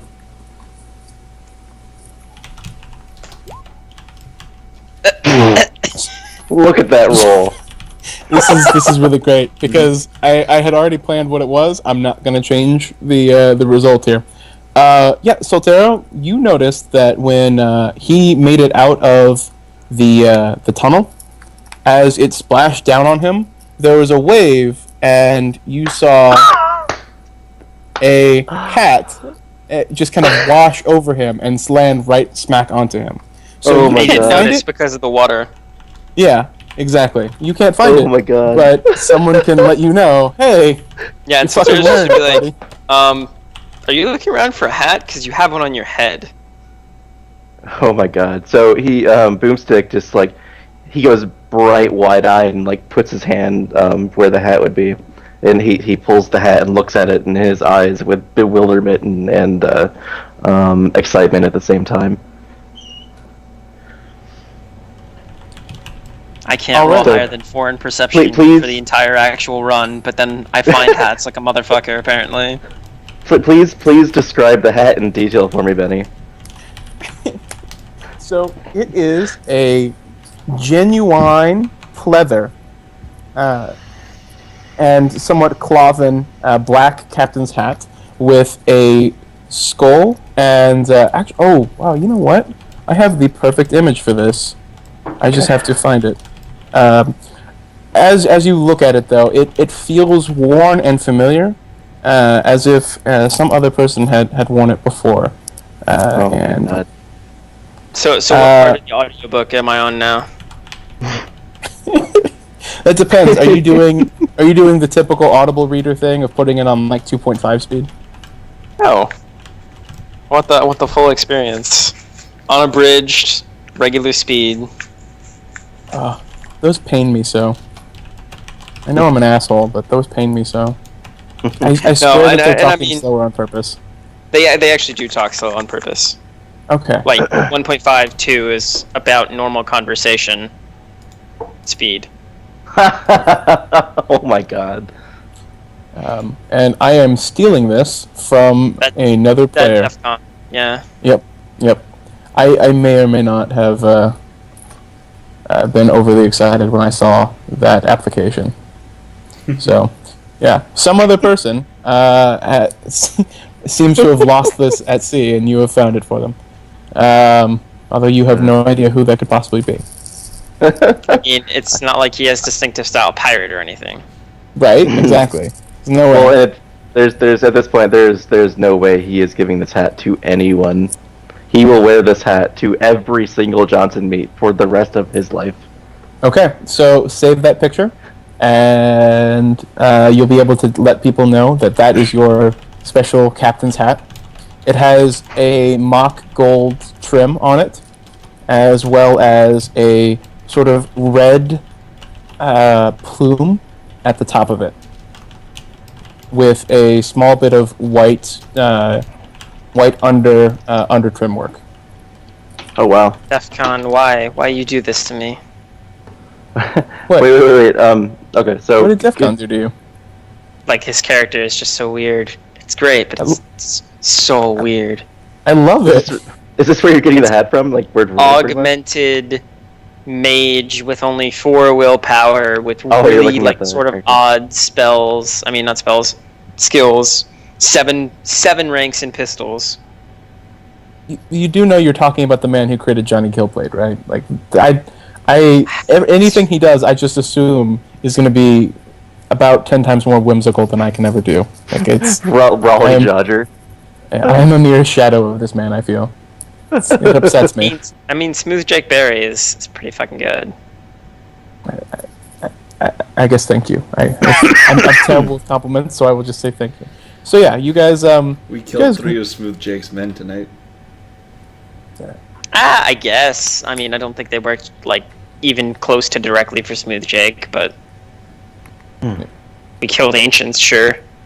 Yeah. Benny, could you do me a favor, just real quick, and just sorry, I was too enthralled with your description to write it down, but could you write it down before the run ends tonight, so I know to put it on my character sheet as a reward? Yeah, I will do that, and if I screw up, because I'm taking care of a few other things at the moment, if I screw up, just kind of pester me tomorrow, and I will get that written. So shall it be written. So with that, you guys make it back to the harbor, and you pull in completely unaccosted, unmolested by Port Authority at all. Everyone seems to be just magically looking the other way when you guys show up. Awesome. Nice. I will pack all my gear up, stow it away in the BMW, and we will bring the crate to Meaner Jensen. Yeah, let's go back to. Yeah. Sounds good to me. Yep. Okay. Who's Already. taking the box? This is Enya kind has of a it. question here. Okay, that's fine with me. Yep. I love how defensively you said that. Enya has it. It was so well in character. I love it. Yes. I mean, yeah, like So- Solter would be like, all right, you can have the box. Calm down. Fire Lady can have No whatever the need- fuck she wants. There's no Yeah. need for us to, like, draw guns here on the dock in a public place. Oh, it's really cute that you think you would have the chance to draw a gun. I guarantee you he would go first and kill you out of character, but let's not go there. My initiative dick is bigger than your initiative dick. Well, yeah, like, we don't need to do this. Yeah. So, I'm just gonna draw my gun. Anyway, let's go back to the Johnson. So you guys make it back to the Johnson, and do you do anything in particular before you get to the meet? No. Can I mean, so. even did a sense myself? That's so cute. Would you like to sense yourself? I would like to sense myself. I will allow it. I don't know. I don't know think if you can have actually. to roll for that. Well, I'm not even sure if you can though. Is the other thing. Yeah, like, I don't know. That is really kind of weird. It's really an odd interflux Because- of the stuff here. Like the way, like they never outright say that you cannot look at your own self, but the way that they describe us, like a sensing, is like you're taking the outside world and perceiving it inwardly, which would make You it have to seem look like at someone else's aura, but your aura is Yeah. part of yourself. I would say that you just you really just can't. yeah, like You look because, with like, your aura at someone else's aura. You can't Yeah, look like- with your own aura at your own aura. yeah, like you're basically using your entire being to even filter into these the astral world. At least as far as I've read about it, which is why, like, I would say that no, you couldn't sense yourself as much fun as that would be right now. Yeah, that's perfectly fine. Yeah. So yeah, So we get that back to bar. I mean, Yep, all you you have to get do is that- find some other person who has astral perception who's not gonna, blatantly lie to you. You'll be okay. and someone you Unless trust. it's PA. So you're back at the bar, and again, I'm guessing you do the thing of going back into the back room. Yep. I mean, if everything else seems the same. Everything seems exactly the same, unperturbed. You can even, I will let you buy the hits required to let you know that foot traffic has only been your feet. What do you mean? I left no traces the entire time. I was talking about the other two. Because you did write, yeah, I do remember you writing that you made no steps, no traces at all. But your other friends did. Yeah, So it's almost like his walking is traceless. Well, his steps are traceless. His walking is different. so when Boomstick enters the room and sees the gentleman, he does a very formal bow, of course, using the hat and the very flourished, like basically rolls his wrists like 3 times with the hat at the same time. Are you now an 18th century admiral? When did that happen? When I got the hat.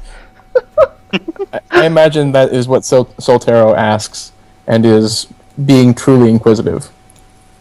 Well, just, do the sort of slight bow, like not more of a nod, really. Yep. so in fact, Boomstick uses his performance to do this. Oh, I got 1 success. All right. So he is 1 successful of impressed, which for him is he responds in the situation appropriate smile that quickly jumps up on his face and then quickly returns back to its resting state. Okay. And he just in his rough gravelly voice will just say, "You got it done?" Yep, and you hear has the box. Of course. So I'll hand him the box. He kind of snaps over at the box, and he pulls out a crowbar, and he starts to pack at the box. And he's like, "You don't mind if I open it here, do you?" But I would Nope. prefer to get our payment right away. Yeah, that would alright. seem to be. And Yeah, as sure. you're talking about the payment, you will get an update that makes its way through your spam filter to let you know that your account has been credited the appropriate amount, which was 16,000 new yen. Yep, I assume we gave him an escrow account in order to bounce Yeah. the funds through. Yeah, this is me assuming that you guys are. Mhm. Yep. So I just And kind of each- sped each, through that. of If course. that's all right. I'm assuming. Okay. So 16,000 new yen is now yours. And do you stick around? I do. Soltero's Okay. curious. All right. I so am. I also am curious. I mean, he's got Intuition 5, Logic 2. This motherfucker is so curious, and only 3 willpower. So he opens up the box, and the box does that wonderful thing that when you open up those types of crates, They do that. If you open them just right, they can fall all four sides, fall just at once. It does that. And inside are stacked neatly right next to each other in a 2x2 manner are 4 perfectly smooth black boxes. And he just kind of picks them up, puts them down, picks them up, puts them down, picks them up, puts them down, right next to himself. And he just kind of nods at you. Smooth. And then Soltero will turn and walk out. Do we get the extra $2,000? Yeah. Oh yeah, that we was did. the 16. Yeah. Okay. Oh right. Okay. It was originally 14. Mm-hmm. I thought it was 14. We negotiated up to 16. No, that's right. It is 18 because we Yeah. negotiated to $2,000. 16, and then the 2 for the actually getting in the box. Okay. Yeah. The proper amount ended in your bank account, and I had written 16 down. Okay, I thought that was the 16 with the 2 included. I apologize.